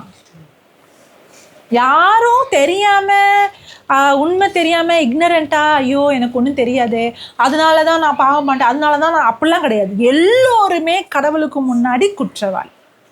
நீ யூதனாக இருந்தாலும் கிரேக்கனாக இருந்தாலும் அதை ப்ரூவ் பண்ணுறது தான் அவருக்கு விளக்கம் சொல்கிறாரு. கடவுள் உங்கள் இருதயத்தில் வெளிப்படுத்திருக்காரு, படைப்பின் மூலமாக வெளிப்படுத்திருக்கிறாரு. எல்லோருக்கும் தெரியும் கடவுள் ஒருத்தர் இருக்கிறாருன்னு. யாருமே அதுக்கு எக்ஸ்கியூஸ் கொடுக்க முடியாது. ஆனால் தெரிஞ்சுமே வேணும்னே நம்ம இருதயத்தை இருளாக்கணும், தெரிஞ்சுமே நம்ம பாவம் இந்த மாதிரி பாவங்கள்லாம் செஞ்சோம் அப்படின்னு சொல்லிட்டு அதுக்கப்புறம் யூதர்களை பற்றி என்ன பேசுறாரு? உங்களுக்கு கொடுக்கப்பட்டுக்குன்றதுனால நீங்கள் ஸ்பெஷல் கிடையாது, உங்களுக்கும் எப்படி அவங்க நியாயப்பிரமாணம் இல்லாமல் தீர்க்கப்படுறாங்களோ நீங்கள் நியாயப்படுத்துக்குள்ளே இருக்கிறனால நீங்கள் தீர்க்கப்படுவீங்க. அதன்படி நீங்கள் உங்களுக்கும் தண்டனை உண்டு. ஏன்னா யாராலையும் என்ன செய்ய முடியாது? அந்த நியாயப்பிரமாணத்தின்படி நீதிமானாக முடியாது. புரியுதா? சரி, இப்போ 3வது அதிகாரத்தில் 19வது வசனத்திலிருந்து வாசிங்க. மேலும் வாய்கள் யாவும் அடைக்கும் படும்படிக்கு உலகத்தார் யாவரும் தேவனுடைய ஆக்கினை தீர்ப்பிற்கு, அப்போ தேவனுடைய ஆக்கினை தீர்ப்புக்கு எல்லாருமே உண்டா. அதுதான் சம்மரியே. எல்லாருமே கடவுளுடைய ஆக்கினி தீர்ப்புக்கு உள்ளாரோம். எல்லாருமே என்ன டிசர்வ் பண்றோம்? அவர் பாவம்னா அதுக்கு என்ன உண்டு? தண்டனை உண்டு. இதுல யாருக்கும் எக்ஸ்கியூஸ் கிடையாது. எல்லோரும் பாவம் செஞ்சிட்டோம். நீ யூதனானாலும் யூதனா இல்லாட்டினாலும் சரி, உனக்கு கட்டளைகள் கொடுக்கப்பட்டிருக்கோ கொடுக்கப்படலையோ, எல்லோரும் என்ன டிசர்வ் பண்றோம்? கடவுளுடைய ஆக்கினி தீர்ப்பு, அந்த ஜட்ஜ்மெண்ட் எல்லாருமே டிசர்வ் பண்றோம்.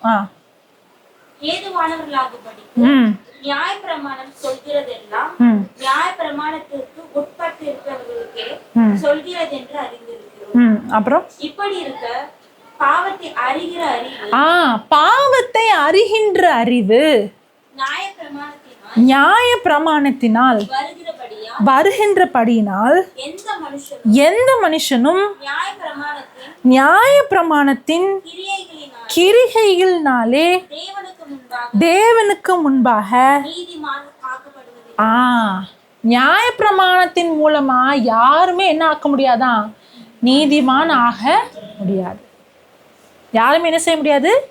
நீதிமான் ஆக முடியாது. அப்புறம் இப்படி இருக்க நியாய பிரமாணம் இல்லாமல் தேவ நீதி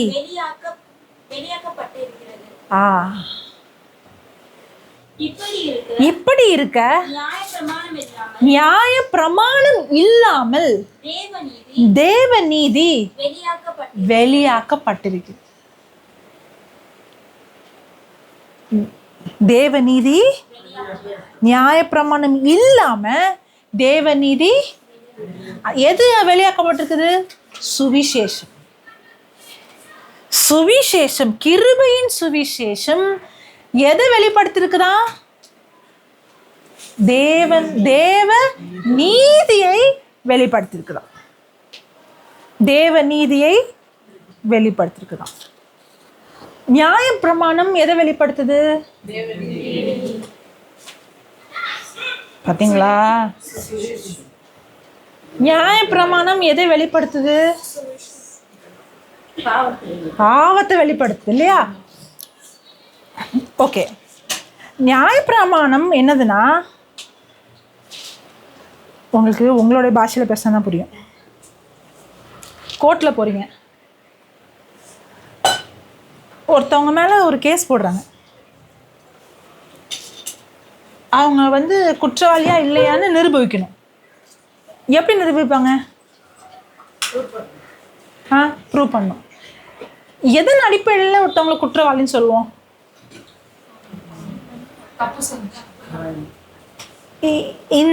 இந்த சட்டத்தின்படி, இந்த ஆக்டின் படி இல்லையா, இதை மீறினதுனால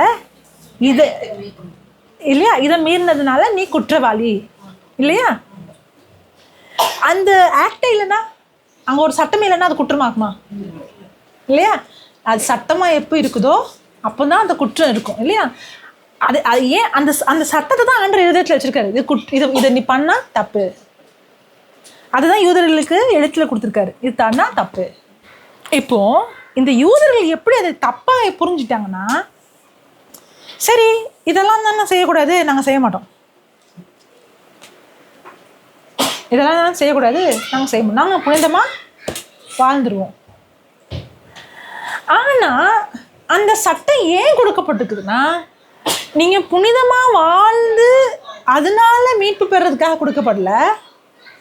அந்த சட்டம் ஏன் கொடுக்கப்பட்டிருக்குதுன்னா, ஏற்கனவே தப்பு உள்ளே இருக்குது, பாவம் உள்ளே இருக்குது. ஆனால் மனுஷனுக்கு பாவத்தின் அறிவு இல்லாமல் போயிடக்கூடாது. அவன் பாவின்ற அறிவை அவனுக்கு கொடுக்கறதுக்காக தான் என்ன செஞ்சுருக்குது, சட்டம் கொடுக்கப்பட்டிருக்கு. நியாயப்பிரமாணம் இல்லையா? கொலை செய்யாதன்னு இருக்கிறதுனால தான் எனக்கு கொலை செய்ய தப்புன்னு தெரியுது. இது எழுத்துல மட்டும் இல்லை, இருதயத்திலே கொலை பண்ணால் தப்புன்னு ஆண்டவர் கொடுத்துருக்காரு இல்லையா? இப்போ ஒருத்தவங்க ஒரு குற்றம் பண்ணியிருக்காங்கன்னு கோர்ட்டுக்கு வந்திருக்காங்க வச்சுக்கோங்களேன். அவங்கள குற்றவாளின்னு ஏன் சொல்றீங்க? ஏன்னா அந்த சட்டத்தை அவங்க மீறிட்டாங்க, அதனால அவங்கள குற்றவாளின்னு சொல்றீங்க. இப்போ நீங்களும் நானும் கடவுளுடைய கோர்ட்டில் நிற்கிறோம். நீங்கள் குற்றமே செய்யலைன்னு ப்ரூவ் பண்ணிடுவீங்களா? ஒருவேளை நீங்கள் பரிசேருமேன்னு வச்சுக்கோங்களேன். சின்ன வயசுலேருந்தே கோயில் போகிறீங்க, சின்ன வயசுலேருந்து உங்கள் அம்மா ப்ரீச்சர், அதனால சின்ன வயசுலேருந்தே ரெட்ரீட் பாட்டு பிடிக்குதோ பிடிக்கலையோ மனப்பாடம் ஆயிடுச்சு. வசனம் பிடிக்குதோ பிடிக்கலையோ பாட்டெல்லாம் மனப்பாடம் ஆயிடுச்சு. வெளியிலேருந்து பார்த்தா பாஸ்டர் அம்மாவுடைய பொண்ணு, இதான் ப்ரீச்சர் பொண்ணு இல்லையா? பக்தியான பொண்ணு. பக்தி இருக்கோ இல்லையோ அது ரெண்டாவது விஷயம். என்னடா நம்மளே தாக்குறாங்களே. அங்கே போய் நின்றுட்டு நான் எல்லா ரெட்ரீட்டும் அட்டன் பண்ணிட்டேன், எனக்கு எல்லா வசனமும் தெரியும். நான் பெரிய பெரிய தப்பெல்லாம் பண்ணல. அங்கே போய் நிற்கும்போது பரிசேயர் மாதிரி ஒருத்தர் வந்து எப்பவுமே கோவிலுக்கு போகிறவங்க, ரொம்ப பக்தியாக இருக்கிறவங்க, எப்பவுமே சர்ச்சில் ரொம்ப ஆக்டிவாக இருக்கிறவங்க, நான் அந்த அளவுக்குலாம் தப்பாலாம் பண்ணலன்னு அங்கே போய் நிற்கிறோம் வச்சுக்கோங்களேன். ஒருவேளை உலகத்துக்கான நல்லவனா இருக்கலாம், ஒருவேளை மற்றவங்க கண்ணிலலாம் ஏன் எனக்கே நானே பெருமைப்படுற மாதிரி இருக்கலாம். ஆனால் மற்றவங்க பார்க்காத ஃபைலெல்லாம் ஆண்டர் தெரியும் இல்லை? யாருக்கும் தெரியாத ரகசியங்கள்லாம் அங்கே போயிட்டு நீங்கள் என்ன ப்ரூவ் பண்ணியிருக்க பார்க்கலாம் அப்படின்னு சொல்ல முடியுமா? அவ்வளோதான், முடிஞ்சு போச்சு கதை. நம்ம எண்ணங்கள்லாம் ஒரு படம் போட்டு காட்டாலே எதுக்கு எல்லாரும் காட்டுறீங்க? ஆமாவா இல்லையா? அங்க இந்த நியாயப்பிரமாணத்தின்படி நான் எல்லாம் செஞ்சேன்னு நான் நீதிமானாக முடியுமா? முடியாது. அதுக்காக ஆண்டவர் கொடுக்கல. நீ உங்களை நியாயப்படுத்தணும், நீங்கள் சுயநீதி ஆகணுன்றதுக்காக நியாயப்பிரமாணத்தை கொடுக்கல. எதுக்காக கொடுத்தாருன்னா எல்லோருமே நான் பாவின்ற உணர்வுக்கு வரணும்னு கொடுத்துருக்காரு. அப்போ நியாயப்பிரமாணம் எதுக்கு கொடுக்கப்பட்டிருக்குதுன்னா பாவத்தின் அறிவு நமக்கு வரணுன்றதுக்காக கொடுக்கப்பட்டிருக்கு. புரிஞ்சுதா இதுவரை? நான் பாவின்ற அறிவு எனக்கு வரணுன்றதுக்காக. அப்போ நியாயப்பிரமாணத்தினால ஒருத்தவங்க என்ன செய்ய முடியாது? நீதிமான்னு சொல்ல நீ முயற்சி பண்ணலாம், ஆனால் நீதிமானாக முடியாது. சரி, இன்னொரு கேள்வி கேட்குறேன். நியாயப்பிரமாணத்தை கீழ்ப்படிக்கணுமா கீழ்ப்படுத்தக்கூடாதா? கீழ்ப்படணுமா? ஆமாவா இல்லையா? அதுதான் ஆன்சர். Yes or no? கீழ்ப்படுத்தணுமா கீழ்ப்படுத்தக்கூடாதா? கீழ்ப்படணுமா? பண்ணணுமா? கீழ்ப்படணுமா? ஓகே, கீழ்ப்படுத்தாட்டு என்ன ஆகும்? பண்ணணும். பண்ணல என்ன ஆகும்? நீங்க நியாயப்பிரமாணத்துக்கு கீழ்படிஞ்சீங்களா? கீழ்படியணுமா? அப்போ இப்போ உங்களுக்கு என்ன பதில், என்ன விளைவு பண்ணாதனால? Judgement, punishment. உங்க கதை முடிஞ்சு போச்சா? உங்கள்ட்ட கதை முடிஞ்சு ஆமான்றாங்க. அப்போ அதுலேருந்து வெளில வர முடியாதா? எப்படி? ஹல்லேலூயா. ஓகே, நியாயப்பிரமாணம் என்கிட்ட இருக்கிற பாவத்தை வெளிப்படுத்துது இல்லையா? அதே மாதிரி கிரேஸ், சுவிசேஷமானது தேவனுடைய நீதியை நமக்கு வெளிப்படுத்துது. என்ன வெளிப்படுத்துது? நியாயப்பிரமாணம் நம்மள்ட்ட இருக்கிற பாவத்தை வெளிப்படுத்துது இல்லையா? அதே மாதிரி சுவிசேஷம், கிரேஸ் வந்து தேவனுடைய நீதியை நமக்கு வெளிப்படுத்துது. நிறைய தடவை இந்த கிரேஸ் சேஞ்சுக்குள்ளே வந்த உடனே we are not under law. நம்ம சட்டத்துக்குள்ளே இருக்கோமா கிருபைக்குள்ளே இருக்கோமா? சட்டத்துக்குள்ளே இருக்கோமா கிருபைக்குள்ளே இருக்கோமா? கிருபை. சட்டம் சொல்கிறது செய்யணுமா செய்யக்கூடாதா? அப்படி எப்படிமா எடுத்துருமா? உன்னுடைய பெற்றோர்களை கனம் பண்ணுவாயாகன்றதுல. அப்போ இப்போ ஐ எம் நாட் அண்டர் லா, அப்போ நான் கனம் பண்ணணும்னு அவசியம் கிடையாது. கொலை செய்யாமல் இருக்கு சட்டம், I am not under the law, அதனால இப்போ கொலை செஞ்சிடலாம். அப்படி கிடையாது. நான் நியாயப்பிரமாணத்தின்படி நீதிமானாக முடியாது. இப்படி இருக்க பாவத்தை அறிகின்ற அறிவு நியாயப்பிரமாணத்தினால் வருகின்றபடியினால் எந்த மனுஷனும் நியாயப்பிரமாணத்தின் கிரிகைகளினாலே தேவனுக்கு முன்பாக நீதிமான்ற வார்த்தை தான் இருக்குன்னு இங்க ஜஸ்டிஃபை, நீதிமான் ஆக்கப்படுவதில்லை. அப்போ கடவுளுடைய கண்ணுக்கு முன்னாடி யாருமே வந்து என்ன செய்ய முடியாது? நீதிமானாக முடியாது. ஆனா இப்போ கவனிங்க, நாம எல்லோரும் பாவம் பண்ணியிருக்கோமா? நாம எல்லோரும் தண்டனை தீர்ப்புக்குள்ளாயிருக்கோமா? ஆமாவா இல்லையா? நம்ம எல்லோரும் பாவத்துக்கும் மரணத்துக்கும் டிசர்வ் ஆகிறோமா? ஆமாம். ஆனால் எப்போ சுவிசேஷத்தை கேட்குறோமோ அந்த சுவிசேஷம் நான் பண்ற கிரியைகளை பத்தி பேசுதா, இல்ல கிறிஸ்து பாவிக்காக மரித்தாத அவர் என்ன பண்ணாரோ அதை பத்தி பேசுதா? கிறிஸ்து என்ன பண்ணாரோ அதை பத்தி பேசுது இல்லையா? நான் எவ்வளவு நல்லவன்றதை பேசுதா, இல்லாட்டினா சுவிசேஷம் கிறிஸ்து எவ்வளவு நல்லவர்னு பேசுதா? அப்போ அந்த சுவிசேஷத்தை நான் கேட்கும் பொழுது அந்த சுவிசேஷம் கிறிஸ்து எனக்காக சிலுவையில செஞ்சதை நான் கேட்குறேன். அந்த வார்த்தையை கேட்கும் பொழுது அந்த வார்த்தை தான் என்னது? தேவ பலனாக இருக்கிறது இல்லையா? அதை நான் கேட்கும் பொழுது அந்த வார்த்தை எனக்கு என்ன கொடுக்குது? விசுவாசத்தை கொடுக்குது. அந்த விசுவாசத்தின் மூலமாக நான் என்ன ஆறேன்? மறுபடியும் பிறக்கிறேன். நான் மறுபடியும் பிறக்கும் பொழுது நான் புதிய சிருஷ்டி ஆகிறேன். என்ன ஆகிறேன்? புதிய சிருஷ்டியாக ஆகிறேன். பழைய ஏற்பாடுல நியாயப்பிரமாணம் கொடுக்கப்பட்டுச்சு இல்லையா? கொலை செய்யாத, திருடாத, பொய் சொல்லாத, இதெல்லாம் கொடுக்கப்பட்டிருக்குது இல்லையா? ஆனா மனுஷனுக்குள்ள என்ன இருந்தது? பாவ சுபாவம் இருந்தது. அப்போ உள்ள வேறு என்னவோ அதுதான் கனியா வரும். வேறு நீங்க விதையை விதைச்சேன்னா மாங்காய் தான் வரும் இல்லையா? இல்லையா? நான் சப்போட்டா விதையை விதைச்சேன்னா சப்போட்டா தான் வரும் இல்லையா? நான் திராட்சை விதை விதைச்சேன்னா எனக்கு என்ன வரும்? திராட்சை தான் வரும் இல்லையா? அப்போ விதை திராட்சையா இருக்கும் பொழுது பழம் என்னவா வரும்? திராட்சை தான் வரும். அதே மாதிரி எனக்குள்ள என்ன இருக்குது? பாவ சுபாவம் இருக்குது. நான் பிறக்கும் போதே பாவ சுபாவத்தோடு தான் பிறந்தேன். அப்போ என்னுடைய கனிகளும் என்னவா இருக்கும்? பாவமாக தான் இருக்கும். அப்போ எல்லா மனுஷனுக்குள்ளேயும் என்ன இருக்குது? பாவ சுபாவம் இருக்கு. அதனால தான் அவன் பாவம் பண்றான். ஆனா எப்போ அது என்னது? நியாயப்பிரமாணம் மனுஷனுக்கு கொடுக்கப்பட்டுச்சோ இப்போ என்ன பண்றான்னா மனுஷன் வெளியில நல்லவனா நடிக்கிறான். அப்படின்னு அர்த்தம் வெளியில செயலை மாற்றணும்னு முயற்சி பண்றான். பாவம் இதுல பொய் சொல்லாதுன்னு இருக்கா, நான் பொய் சொல்ல மாட்டேன். இதில் நான் கொலை பண்ணக்கூடாதுன்னு இருக்கா, நான் கொலை பண்ண மாட்டேன்னு என்ன பண்றான்? ஆக்ஷனை மாத்துறான். ஆனா இருதயம் மாறிச்சா? மாறல. இருதயத்துல என்ன இருக்குது? பாவம் இருக்குது. ஏன் இருக்குதுன்னா அவன் பிறக்கும் போதே பாவ சுபாவத்தோட தான் பிறந்தான். அதனாலதான் ஒரு மனிதனின் பாவத்தினால் பலர் பாவிகளானோன்னு இருக்குதா? ஒரு மனிதனின் கீழ்ப்படியாமையினால். சரி, அந்த வசனத்தை வாசிக்கலாம். ரோமேயர் 5:19 வசனம். அன்றியும் ஒரே மனுஷனுடைய கீழ்ப்படியாமையினாலே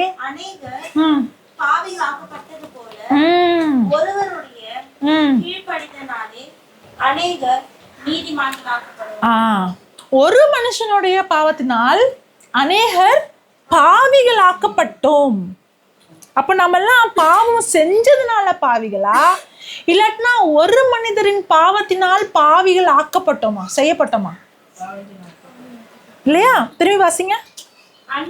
அன்றியும் ஒரே மனுஷனுடைய கீழ்ப்படியாமையினாலே அநேகர் பாவிகள் ஆக்கப்பட்டது. அப்ப நம்ம பாவம் செஞ்சதுனால பாவிகளா, இல்லாட்டினா ஒரு மனுஷனுடைய கீழ்ப்படியாமையினால் பாவிகள் ஆக்கப்பட்டோமா? புரியுதா? அப்போ நம்ம ஏற்கனவே பாவிகள் ஆக்கப்பட்டோம். நமக்குள்ள என்ன இருக்குது? பாவம் இருக்குது, பாவ சுபாவம் இருக்குது. ஆனா வெளியில என்ன செய்ய முயற்சி பண்றோம்? நியாயப்பிரமாணத்தின்படி நல்லவங்களா இருக்கணும்னு முயற்சி பண்றோம். அதனாலதான் பரிசேயர்கள்ல இயேசு கிறிஸ்து என்ன சொன்னாரு? ஹிப்போக்ரட்னு சொன்னார்ல. தமிழ் என்ன சொல்லுவீங்க? மாய்மாலக்காரர்களா? மாயக்காரர்கள், மாய்மாலக்காரர்கள் அப்படின்னு அர்த்தம். உள்ளுக்குள்ள ஒன்றாகவும் வெளியில ஒன்றாகவும் இருக்கிறீங்க. நீங்க எல்லாம் என்ன நியாயப்பிரமாணத்தின்படி வாழ்றீங்க? அது எப்படி நீ உள்ள தீமையானவனா இருக்கும் பொழுது வெளியில நல்லவனா வாழ முடியும்? நீ பாவ சுபாவத்தோட பிறந்திருக்கிற, பறக்கும் போதே பாவத்தோட பிறந்திருக்கிறே, உன்னால எப்படி வெளியில நல்லவனா? அப்போ நீ நடிக்கிற, வெளியில ஹிப்போக்ரட்டா இருக்கிற. யாருமே என்ன செய்ய முடியாது? நியாய பிரமாணத்தின்படி யாருமே நீதிமானாக முடியாது. நியாய பிரமாணத்தின்படி யாருமே நீதிமானாக முடியாது. ஆனா எப்படி கிறிஸ்து பாவம் அறியாத அவர், 2 கொரிந்தியர் 5:21. நாம் நாம் அவருக்குள் தேவனுடைய நீதி ஆகும்படிக்கு பாவம் அறியாத அவரை நமக்காக பாவமாக்கினார். கிறிஸ்து பாவம் பண்ணாரா? கிறிஸ்து பாவம் பண்ணாதவர் நமக்காக பாவியாக்கப்பட்டாரோ அதே மாதிரி நாம் அது என்னது, நியாயப்பிரமாணத்தின்படி வாழாதவர்கள் வாழாதவங்க என்ன ஆகிறோம்? நீதிமானாக ஆக்கப்படுறோம். எப்போ சுவிசேஷத்தை கேட்டோமோ அந்த சுவிசேஷம் தேவனுடைய கிருபை, அந்த சுவிசேஷம் தேவனுடைய வல்லமையா இருக்குது. அந்த சுவிசேஷத்தை எப்போ கேட்குறோமோ அந்த சுவிசேஷம் தான் தேவனுடைய பலனாக இருக்கிறது. அந்த சுவிசேஷம் நமக்கு விசுவாசத்தை கொடுக்குது. அந்த கிருபையினால் விசுவாசத்தின் மூலமாக நாம் என்ன செய்கிறோம்? ரட்சிப்பு பெறுறோம். அது அப்போ என்ன செய்கிறோம்? நாமும் புதிய படைப்பாக ஆகிறோம். மறுபடியும் பிறக்கும் பொழுது அந்த வேர் இருக்கு இல்லையா, அந்த பாவ சுபாவம், அந்த வேற ஆண்டவர் பிடுங்கி போட்டுறாரு. பழையன கழிந்து புதியன புகுந்து அவருடைய சுபாவத்தை நமக்குள்ள வைக்கிறாரு. இப்போ நான் நல்லது பண்ணதுனால் நீதிமான் கிடையாது, நான் விசுவாசத்தினால் நீதிமான் ஆக்கப்பட்டிருக்கிறேன். புரியுதா? அப்போ கிருபையின் சுவிசேஷம் எதை வெளிப்படுத்துது? தேவ நீதியை நமக்கு வெளிப்படுத்துது. இப்போ நான் நீதிமானா இருக்கிறது காரணம் நான் நியாயப்பிரமாணத்தை செயல்பட்டதுனாலையோ அதன்படி வாழ்ந்ததுனாலையோ கிடையாது. ஆனா இப்போ நான் நீதிமானாக எப்படி ஆக்கப்பட்டிருக்கிறேன்? விசுவாசத்தினால் நான் நீதிமானா ஆக்கப்பட்டிருக்கேன். அதுதான் பவுல் ஆரம்பிச்சாரு இல்லையா? நான் இந்த ஐ எம் நாட் அஷேம்ட். நான் இந்த சுவிசேஷத்துக்கு நான் வெக்கப்பட மாட்டேன். ஏன்னா இந்த சுவிசேஷம் தான் தேவ பலனாக இருக்குது. இதை நம்புறவங்க எல்லாருக்கும் அது மீட்பு ரட்சிப்பை கொண்டு வருது அப்படின்னு சொல்றாரு. அப்படின்னு சொல்லிட்டு அதுக்கப்புறம் என்ன சொல்றாரு? இந்த சுவிசேஷன் மூலமா தான் தேவ நீதி வெளிப்படுது, விசுவாசத்தின் மூலமா வர தேவ நீதி வெளிப்படுதுன்னு சொல்றாரு. அதுக்கப்புறமா அதை ப்ரூவ் பண்றாரு. எப்படி ப்ரூவ் பண்றாரு? எல்லோருமே பாவிகள்ன்றதா 1ஆம் அதிகாரத்துலையும் 2ஆவது அதிகாரத்துலையும் ப்ரூவ் பண்றாரு. நீ கிரேக்கனாக இருந்தாலும் சரி, நீ யூதனாக இருந்தாலும் சரி, நீ சட்டம் தெரிஞ்சிருந்தாலும் சட்டம் தெரியா, யாருக்குமே எக்ஸ்கியூஸ் கிடையாது. எல்லோரும் பாவிங்க தான். ஆனா எல்லோரும் தண்டனை தீர்ப்புக்கு உள்ளாக்கி இருக்கோம். ஆனா எப்போ இந்த சுவிசேஷத்தை நம்புறோமோ, கிறிஸ்து எனக்காக என்ன பண்றோன்னு நம்புறோமோ, அப்போ நம்ம மறுபடியும் பிறக்கணும். அப்படி பிறக்கும் பொழுது நம்ம என்ன பண்றோம்? நீதிமான்கள் ஆக்கப்பட்டிருக்கிறோம். அப்போ சுவிசேஷம், கிருபையின் சுவிசேஷம் எதை வெளிப்படுத்துது? தேவ நீதியை வெளிப்படுத்துது. அப்போ நியாயப்பிரமாணம் எதை வெளிப்படுத்துச்சு? பாவத்தை வெளிப்படுத்துச்சு. இப்போ எனக்குள்ள பாவம் இருக்கா? அதான் தெரியல. அதான் புரியாத புதிர் மாதிரி இருக்குது. ஒரு நாள் பாவம் இருக்கிற மாதிரி இருக்குது, ஒரு நாள் பாவம் இல்லாத மாதிரி இருக்குது இல்லையா?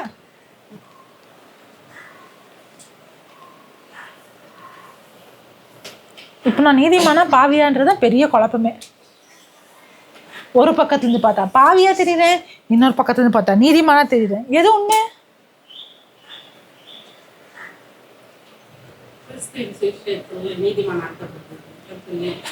ஆமா. ஆனா ஆனா ஆனா ஆனா பாவம் இன்னும் இருக்குதானே?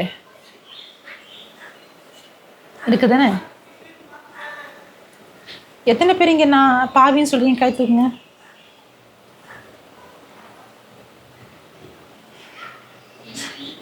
பாவி தானே?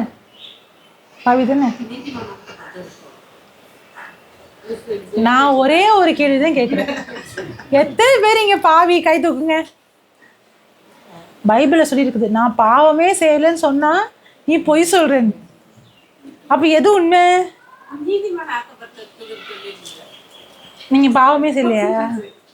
செஞ்சீங்களா செய்யலையா? பாவம் செஞ்சீங்களா செய்யலையா? செஞ்சீங்க தானே? அதுதான் கேட்குறேன். நீங்க பாவியா இல்லையா? பார்த்தீங்களா, நான் கொஞ்சம் ப்ரெஷர் கொடுத்தேன்னு ஆமா பாவின்னு ஒத்துக்கிட்டீங்க. அந்த சுபாவம் இன்னும் இருக்குதா? அப்போ என்ன சுபாவம் இருக்கு இப்போ உங்களுக்கு? பாவ சுபாவமா நீதிமான் சுபாவமா? அப்போ உங்களுக்கு பாவம் செய்றீங்களா இல்லையா?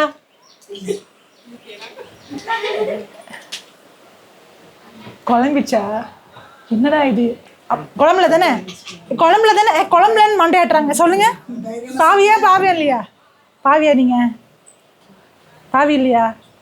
பாவமே பண்ணலையோ?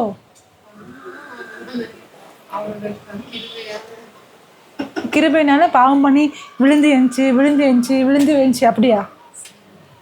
அப்போ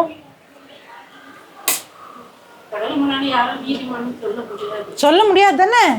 அப்போ தேவ நீதி வெளிப்படுத்திருக்குது அப்படின்னு இருக்குது.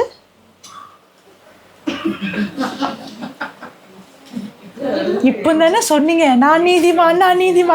இப்போ நீங்களே தேவன் முன்னாடி யாரு நீதிமான்? நீங்க இப்படி நிக்க முடியாது. அப்ப நீங்க பாவியா? சொல்லுங்க, பாவியா?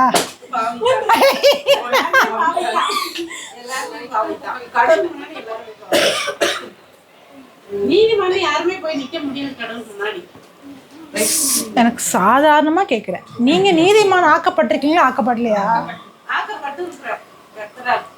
சரி, நீங்க நீதிமான் ஆக்கப்பட்டிருக்கீங்களா இல்ல நீங்க பாவியா?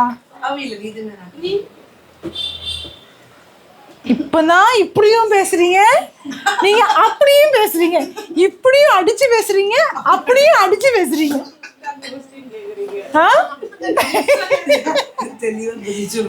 நானே இப்படி கேள்வி கேட்டேன்னா அப்ப சாத்தான் எப்படிலாம் வந்து சோதிப்பான்? அப்போ குழப்ப மாட்டீங்களா? ஆமால, இப்ப நான் பாவியா நீதிமானா? கொஸ்டின் தானே. இது என்ன பிரச்சனை? இது சாதாரண பிரச்சனை, பெரிய பிரச்சனை. நீங்க யாருன்றதே உங்களுக்கு தெரியல. இதுதான் உங்க ஐடென்டிட்டி. இங்கிலீஷ் தமிழ் என்ன சொல்லுங்க? உங்க அடையாளமே தான். உங்க அடையாளமே உங்களுக்கு குழப்பமா இருக்குது. இது ஆனா பெண்ணான்னு தெரியாம நிறைய பேர் இருக்காங்க தெரியுமா? அந்த மாதிரி இது. நான் பாவியா நீதிமானும் எனக்கே தெரியல. ஒரு பக்கம் பார்த்தா நீதிமானி மாதிரி தோணுது, இன்னொரு பக்கம் பார்த்தா பாவி மாதிரி தோணுது. சில நேரங்களை நான் பாவியா பார்க்குறேன், சில நேரங்கள் என்ன நீதிமானா பார்க்குறேன். இது என்ன சொன்னீங்க அந்த வார்த்தைக்கு தமிழ்ல? அடையாள பிரச்சனை. ஏன் அடையாளமே எனக்கு தெரியல. பழைய ஏற்பாடுல அவங்களோட அடையாளம் என்ன தெரியுமா? அவங்க பாவி. அவங்க அடையாளம் அவங்களுக்கு தெரியாதனாலதான் நியாயப்பிரமாணம் கொடுக்கப்பட்டுச்சு. அப்ப நியாயப்பிரமாணம் அவங்க அடையாளத்தை காட்டுச்சு. அதனாலதான் அவங்களுக்கு குற்ற உணர்வு கொண்டு வந்துச்சு. அதனாலதான் நான் பாவின்ற உணர்வு கொண்டு வந்துச்சு. ஆனா புதிய ஏற்பாடுல என்னுடைய அடையாளம் வெளியில நான் பண்ற விஷயங்கள் கிடையாது. நான் யாராக படைக்கப்பட்டிருக்கேன், நான் புதிய சிருஷ்டியாக இருக்கிறேன் பார்த்தீங்களா? அதுதான் என்னுடைய அடையாளம். ஆனா அதுக்காக நான் பாவமே செய்யலைன்னு அர்த்தம் கிடையாது. ரெண்டுக்கும் வித்தியாசம் சொல்றேன். என்ன வித்தியாசம் அப்படின்னா, என்னுடைய ஆவியில நான் புதிய மனுஷனா புதிய சிருஷ்டியா ஆயிட்டேன். இதுதான் நான். ஆனா என்னுடைய சிந்தனை இருக்கு இல்லையா, என்னுடைய ஆன்மா இருக்குல்ல, அதுல இன்னமும் அந்த பழைய எண்ணங்கள் சிந்தனைகள் இருக்குது. ஒரு உதாரணம் சொல்றேன், அப்போ புரியும், இன்னும் நல்லா புரியும். ஒரு யானை இருந்துதான், ஒரு குட்டி யானை இருந்துதான். என்ன யானை? குட்டி யானை. அந்த குட்டி யானை என்ன செஞ்சாங்கன்னா கயிறுல போட்டு கட்டி வச்சிருந்தாங்க. அப்ப அந்த குட்டி யானை என்ன பண்ணுச்சான், அந்த கயிறுல இருந்து தப்பிக்கிறதுக்கு முயற்சி பண்ணது. ராத்திரி பகலுமா இல்லை இல்லை இல்லை இல்லை நிற்குது. ஒண்ணுமே பண்ண முடியல. ஏன்னா அந்த கயிறு நல்லா பெரிய தடியான கயிறு. ஒரு நாள் போச்சு, 2 நாள் போச்சு, 3 நாள் போச்சு, 1 வாரம் போச்சு, 2 நாள் போச்சு. அதுக்கப்புறமா அது பழகி போச்சு. என்ன பழகி போச்சு? அங்கேயே கயிறு கட்டி அங்கேயே உட்காந்து அங்கேயே வாழ்ந்து பழகி போச்சு. இந்த யானை 1 மாதம் 3 மாதம் 4 மாதம் சில வருஷங்களுக்கு அப்புறம் பெரிய யானை ஆயிடுச்சு. அந்த கயிறு ஒன்றுமே இல்லை. ஓங்கி ஒரு உதைச்சா அந்த கயிறு, ஆனால் அது உதைக்காது. ஏன்? மைண்டில் செட் ஆயிடுச்சு. என்ன செட் ஆயிடுச்சு? என்னால் இங்கேருந்து தப்பிக்க முடியாது, நான் அடிமை தான். ஏன்னா இந்த கயிறு ரொம்ப ஸ்ட்ராங். ஆனால் உண்மையாகவே அதுவா? அதான் நம்ம பிரச்சனையுமே. இந்த சிந்தனையில பாவ வாழ்க்கையை வாழ்ந்து அடிமையாக வாழ்ந்துட்டோம். எப்போ மறுபடியும் பிறந்தோமோ அப்போ புது சிருஷ்டியாகி கடவுளுடைய நீதி நமக்குள்ள இருக்குது. ஆனா அந்த எண்ணத்துல இன்னும் எப்படி இருக்கிறோம்? பாவிகளாகவே வாழ்கிறோம். ஏன்னா அந்த சிந்தனை இன்னுமே பழைய வாழ்க்கையின் சிந்தனையாக இருக்குது. அதனால தான் உங்களுடைய எண்ணங்கள் புதுப்பிப்பதன் மூலமாக நீங்கள் மறுரூபமாகுங்கள் இருக்குது. புரியுதா? அப்போ என்னுடைய ஐடென்டிட்டி, என்னுடைய அடையாளம் என்பது நீதிமான். என்னுடைய எண்ணங்கள் அப்படி இருக்குன்றதுக்காக என்னுடைய எண்ணங்களும் செயல்களும் என்னுடைய அடையாளத்தை செய்யுது நிர்ணயம் பண்ணாது. அப்போ சுவிசேஷம் என்னுடைய அடையாளத்தை வெளிப்படுத்துது. என்ன வெளிப்படுத்துது? நான் ஒரு நீதிமான் அப்படின்ற அடையாளத்தை எனக்கு அது வெளிப்படுத்துது. நியாயப்பிரமாணம் குற்ற உணர்வை வெளிப்படுத்துச்சு, பாவ தண்டனை தீர்ப்பை வெளிப்படுத்துச்சு, பாவத்தை வெளிப்படுத்துச்சு. ஆனால் சுவிசேஷமானது, கிருபையின் சுவிசேஷமானது தேவனுடைய நீதியை நமக்கு வெளிப்படுத்துது. சுவிசேஷம் என்பது தொடர்ந்து அவருடைய நன்மையை, அவருடைய நற்கிரிகைகளை அவர் என்னவா ஆக்கியிருக்கிறாரு, நான் நீதிமானா இருக்கிறேன்றியா. இந்த நீதிமானன்றது எப்போ நான் புரிஞ்சுக்கிறனோ, என் அடையாளத்தை எப்போ புரிஞ்சுக்கிறனோ அப்போ தான் விசுவாசத்தில் நடக்க ஆரம்பிக்க முடியும். ஏன் விசுவாசத்தில் தடுமாறுறோம் அப்படின்னா நமக்கு சுயநீதியை தான் புரிஞ்சுக்குமே தவிர தேவ நீதியை நம்ம என்ன செய்யலை, புரிஞ்சுக்கலை. எப்போ ஒருத்தர் தேவ நீதியை புரிஞ்சுக்க ஆரம்பிச்சிட்டாங்களோ, எப்படி நியாயப்பிரமாணம் நான் பாவின்றதை வெளிப்படுத்துச்சோ அதே மாதிரி சுவிசேஷம் எதை வெளிப்படுத்துது, நான் தேவனுடைய நீதியை பெற்றிருக்கிறேன், நான் நீதிமான் அப்படின்றத நான் புரிஞ்சுக்க. நான் எந்த அளவுக்கு அதை புரிஞ்சுக்க ஆரம்பிக்கிறேனோ அந்த அளவுக்கு என் மனது சிந்தனை மாற ஆரம்பிக்கும். எந்த அளவுக்கு என் சிந்தனை மாறுதோ அந்த அளவுக்கு என் செயல் மாறும். எந்த அளவுக்கு என் செயல் மாறுதோ அந்த அளவுக்கு நான் பரிசுத்தமான வாழ்க்கையை வாழ்வேன். ராஜா போய் குப்பத்தில் பொறுக்கி சோறு சாப்பிடுவாரா? ராஜாமா நடந்துக்குவார் இல்லையா? நான் நம்பினா ராஜாமா நடந்துக்குவேன். நான் நீதிமான நம்பினா நான் நீதிமானாக வாழ்வேன். நான் பாவின்னு நம்பினா நான் பாவியாக தான் வாழ்வேன். என்னுடைய வாழ்க்கை மாறணும், என் செயல் மாறணும்னா என் சிந்தனை மாறணும். ஏன்னா என்னுடைய வேறு மாறிடுச்சு. நான் என்றைக்கும் உண்மையாகவே மறுபடியும் பிறந்தனோ அன்றைக்கே அந்த பாவ சுபாவம் என்னை விட்டு போயிட்டு எனக்கு தேவ சுபாவம் எனக்குள்ளே இருக்குது.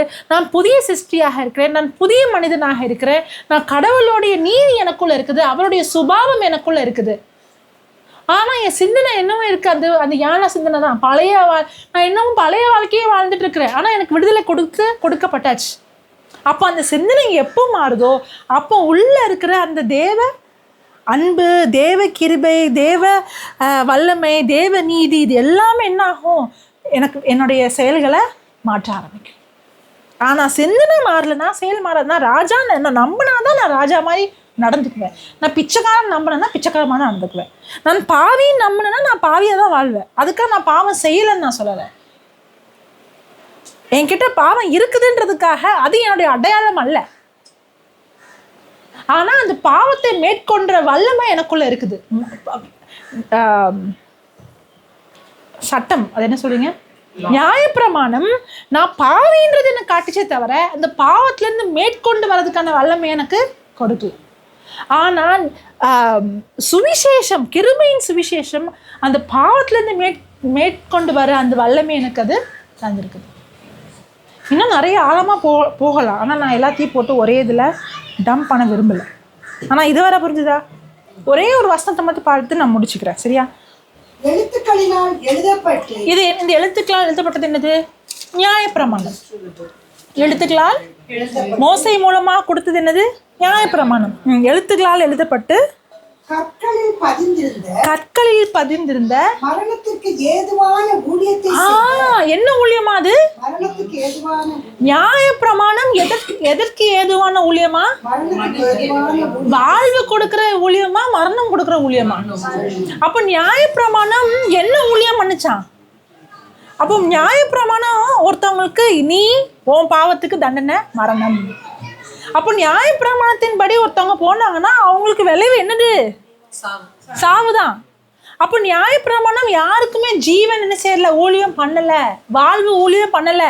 நியாயப்பிரமாணத்தால் ஒருத்தவங்களுக்கு ஜீவன் கொடுக்க முடியும், வாழ்வு கொடுக்க முடியும்னா அப்போ ஏன் இயேசு கிறிஸ்து, அப்போ ஏன் பரிசுத்த ஆவியானவர், அப்போ ஏன் அவருடைய ரத்தம் தேவையில்லையே? புரியுதா? அப்போ நியாயப்பிரமாணம் என்ன ஊழியம் பண்ணிச்சா?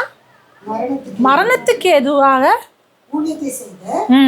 மோசேயினுடைய முகத்திலே ம் மகிமை பிரகாசம் உண்டானபடியால் ம் இஸ்ரவேல் புத்திரர் ம் அவன் முகத்தை நோக்கி பார்க்க கூடாதிருந்தார்களே. ம் அந்த அந்த ஊழியத்திலேயே ஆண்டவருடைய வல்லமை வெளிப்பட்டுச்சான், மகிமை வெளிப்பட்டுச்சான். அந்த ஊழியத்திலே நியாயப்பிரமாணம் வெளிப்பட்டுச்சுல, அப்பவுமே எப்படிப்பட்ட கடலுடைய மகிமை வெளிப்பட்டுச்சுன்னா அவர் முகத்தையே பார்க்க முடியலையா, அவ்வளோ மகிமையா அதுதான் இல்லையா? அதுவே அவ்வளோ மகிமையா இருந்ததுன்னா தொடர்ந்து வாசிங்க. ஒளிந்து போகிற மகிமையை உடைய அந்த ஊழியம் அப்படிப்பட்ட மகிமை உள்ளதா இருந்தா, நியாயப்பிரமாணம் அவ்வளவு மகிமையா இருந்தா அது என்ன ஊழியம் பண்ணுச்சு? சாவுக்கு ஏதுவான ஊழியம் பண்ணுச்சு, தண்டனை தீர்ப்பு ஊழியம் பண்ணுச்சு, குற்ற உணர்வு கொண்டு வந்து ஊழியம் செஞ்சிச்சு.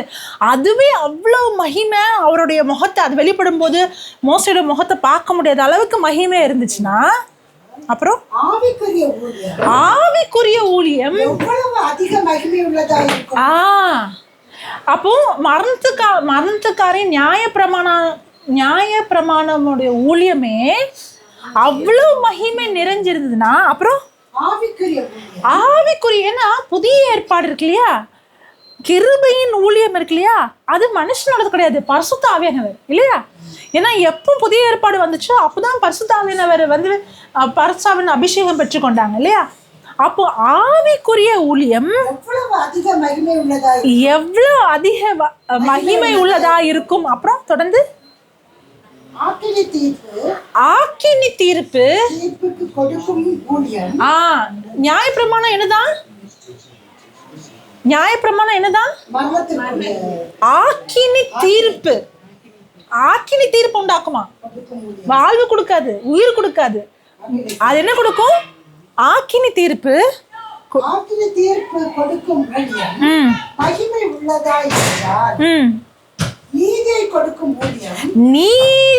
கொடுக்கும் ஊழியம். புரியுதா? இப்போ புரியுதா?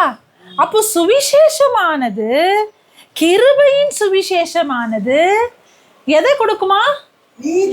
நீதியை கொடுக்கும் ஊழியம், அதிக மகிமை. அப்போ ரெண்டு இருக்குது, ஒன்னு பழைய ஏற்பாடு ஊழியம், ஒன்னு புதிய ஏற்பாடு ஊழியம். ஒன்னு நியாயப்பிரமாண ஊழியம், ஒன்னு கிருபையின் ஊழியம். நியாயப்பிரமாணத்தின் ஊழியம் தீர்ப்பு கொண்டு வருது, மரணம் கொண்டு வருது, தண்டனை தீர்ப்பு கொண்டு வருது, குற்ற உணர்வு கொண்டு வருது. ஆனா புதிய ஏற்பாட்டின் கிருபையின் சுவிசேஷத்தின் ஊழியம் என்ன கொண்டு வருதா? அதிக நீதியை கொடுக்கும் ஊழியம். அப்போ இந்த சுவிசேஷம் தேவ நீதியை வெளிப்படுத்துது. இந்த சுவிசேஷம் என்ன ஊழியம் பண்ணுது? நீதியை ஊழியம் பண்ணுது. பாவத்தை ஊழியம் பண்ணல. நீ பாவி, நீ பாவி, நீ பாவி, நீ குற்றவாளி, உனக்கு தண்டனைன்றது என்ன செய்யல, உங்களுக்கு ஊழியம் பண்ணல. மாறாக கிருபையின் சுவிசேஷம் நமக்கு என்ன ஊழியம் பண்ணுது? நான் நீதிமான், நான் செஞ்ச காரியங்களால் நீதிமான் கிடையாது, கிறிஸ்து எனக்காக என்ன செஞ்சாரோ அதனால் நான் எப்படி பாவம் அறியாத கிறிஸ்து பாவம் ஆக்கப்பட்டாரோ அதே மாதிரி நீதி அறியாத நான் நீதிமான் ஆக்கப்பட்டிருக்கிறேன். இந்த ஊழியத்தை தான் புதிய ஏற்பாட்டை ஊழியம் செய்யுது. அதனாலதான் பவுல் என்ன சொல்றாரு, நான் இந்த சுவிசேஷத்தை அறிவிக்கிறதுக்கு வெட்கப்படல, ஏன்னா இதுதான் தேவ பலனாக இருக்குது, இதன் மூலமா தான் தேவ நீதி வெளிப்படப்படுது. தேவனுடைய நீதி வெளிப்படப்படுது. இது வெறும் இன்ட்ரடக்ஷன் தான். தேவ நீதி பத்தி இன்னும் ஆழமா அடுத்ததுல பார்க்கணும். கேட்ராக்ட் மங்களா தெரியுதா?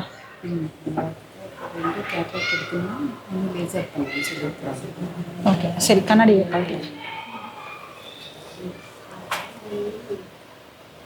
Thank you Jesus. நன்றி இயேசுவே. Thank you Jesus. In the name of Jesus, I command your eyes be healed now.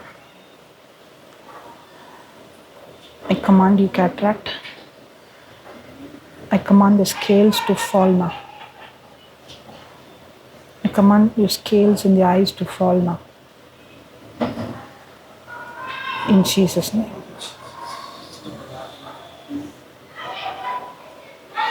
Be healed now. Eyes be healed now. Thank you, Jesus. Thank you, Jesus. Thank you, Jesus, for perfect eyesight. Be healed completely in Jesus' name. Amen. கண்ணை தரங்க, பாருங்க. ஒரு வித்தியாசம் தெரியல. Okay, கொஞ்சம் இந்த light off பண்ணுங்க.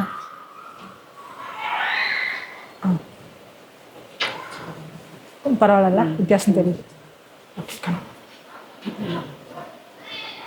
Thank you, Jesus. Thank you, Jesus. We command the scales be destroyed from the root right now. I command the scales to fall right now. I command you be uprooted from the root and be cast into the sea. Eyes be cleared right now. Lens be healed right now. Thank you, Jesus. Thank you, Jesus. Amen. இப்போ பாருங்க.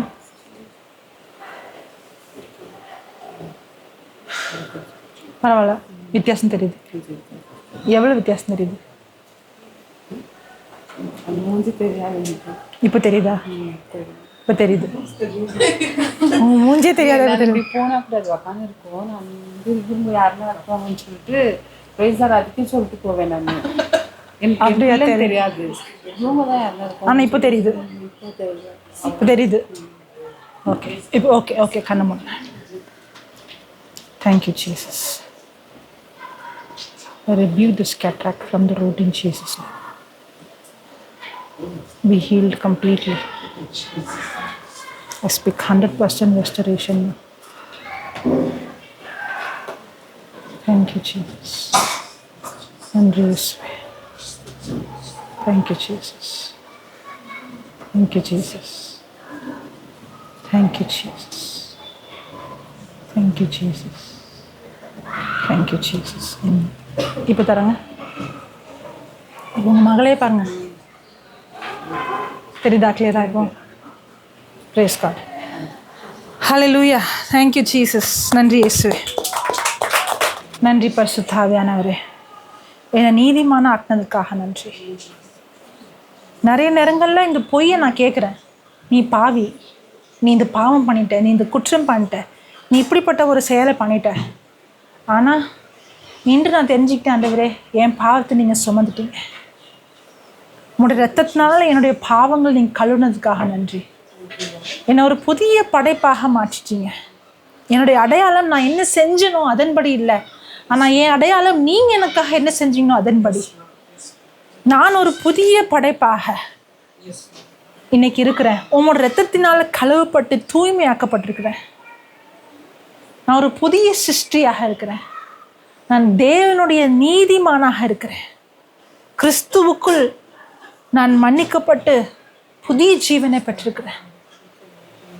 என் செயல்கள் நான் யாருன்னு நிர்ணயம் பண்ணாது, ஆனால் நீங்கள் யாருன்றதோ அந்த அறிவு, அந்த ஞானம் என்னுடைய செயல்களை மாற்றுது, என் வாழ்க்கையை மாற்றுது. ஆண்டவரே, எனக்கு இந்த வாழ்க்கையில், இந்த பாவ வாழ்க்கையில் வாழ்கிறதுக்கு விருப்பம் இல்லை. ஆனால் என்னுடைய சுய பலத்தில் என்னால் இந்த பாவத்தை மீட்டு வர முடியாது. ஆனால் நீங்கள் அந்த சமாரிய பெண்ணை கொடுத்த அந்த ஜீவ தண்ணீரை எனக்கு நீங்கள் கொடுத்ததுக்காக நன்றி ஆண்டவரே. இந்த புது வாழ்வை கொடுத்ததுக்காக நன்றி. இந்த ஜீவ தண்ணீரை எனக்கு கொடுத்ததுக்காக நன்றி. எனக்கு முற்றிலும் விடுதலை கொடுத்ததுக்காக நன்றி. நான் நீதிமான ஆக்கப்பட்டிருக்கிறேன். நான் இனிமேல் அந்த எப்படி அந்த யானை அந்த கயிறில் கட்டி ஒரு அடிமையாக வாழ்ந்துச்சோ அந்த மாதிரி நான் பாவத்திற்கு அடிமையாக இனிமேல் வாழணும்னு அவசியம் கிடையாது. எனக்கு மீட்பு கொடுத்ததுக்காக நன்றி. எங்கே உங்களுடைய ஆவி இருக்குதோ அங்கே மீட்பு இருக்குது. எனக்கு முற்றிலுமாக மீட்பு கொடுத்து எனக்கு ஒரு புதிய வாழ்வை கொடுத்ததுக்காக நன்றி ஆண்டவரே. நான் விசுவாசத்தினால் நீதிமானாக இருக்கிறேன். விசுவாசம் உள்ளவன் நீதிமானாக இருக்கிறான் அப்படின்னு வசனம் சொல்லுது. விசுவாசத்தினால் நீதிமான பிழைப்பான்னு வசனம் சொல்லுது ஆண்டவரே. நன்றி இயேசுவே. நன்றி பரிசுத்தாவியானவரே. இன்னும் அதிகமாக இந்த நீதியை பற்றி நாங்கள் படிச்சுக்கணும், தெரிஞ்சுக்கணும். உம்முடைய சுவிசேஷத்தை பற்றி, இந்த கிருபையை பற்றி நாங்கள் புரிஞ்சுக்கணும். அதற்கான அந்த தாகத்தை கொடுக்கறதுக்காக நன்றி. அதற்காக எங்களுக்கு அந்த ஞானத்தை கொடுக்கறதுக்காக நன்றி. எங்களுடைய அறிவு கண்களை திறப்பதற்காக நன்றி. இயேசுவின் நாமத்தில் ஜெபிக்கிறோம் பிதாவே. ஆமென்.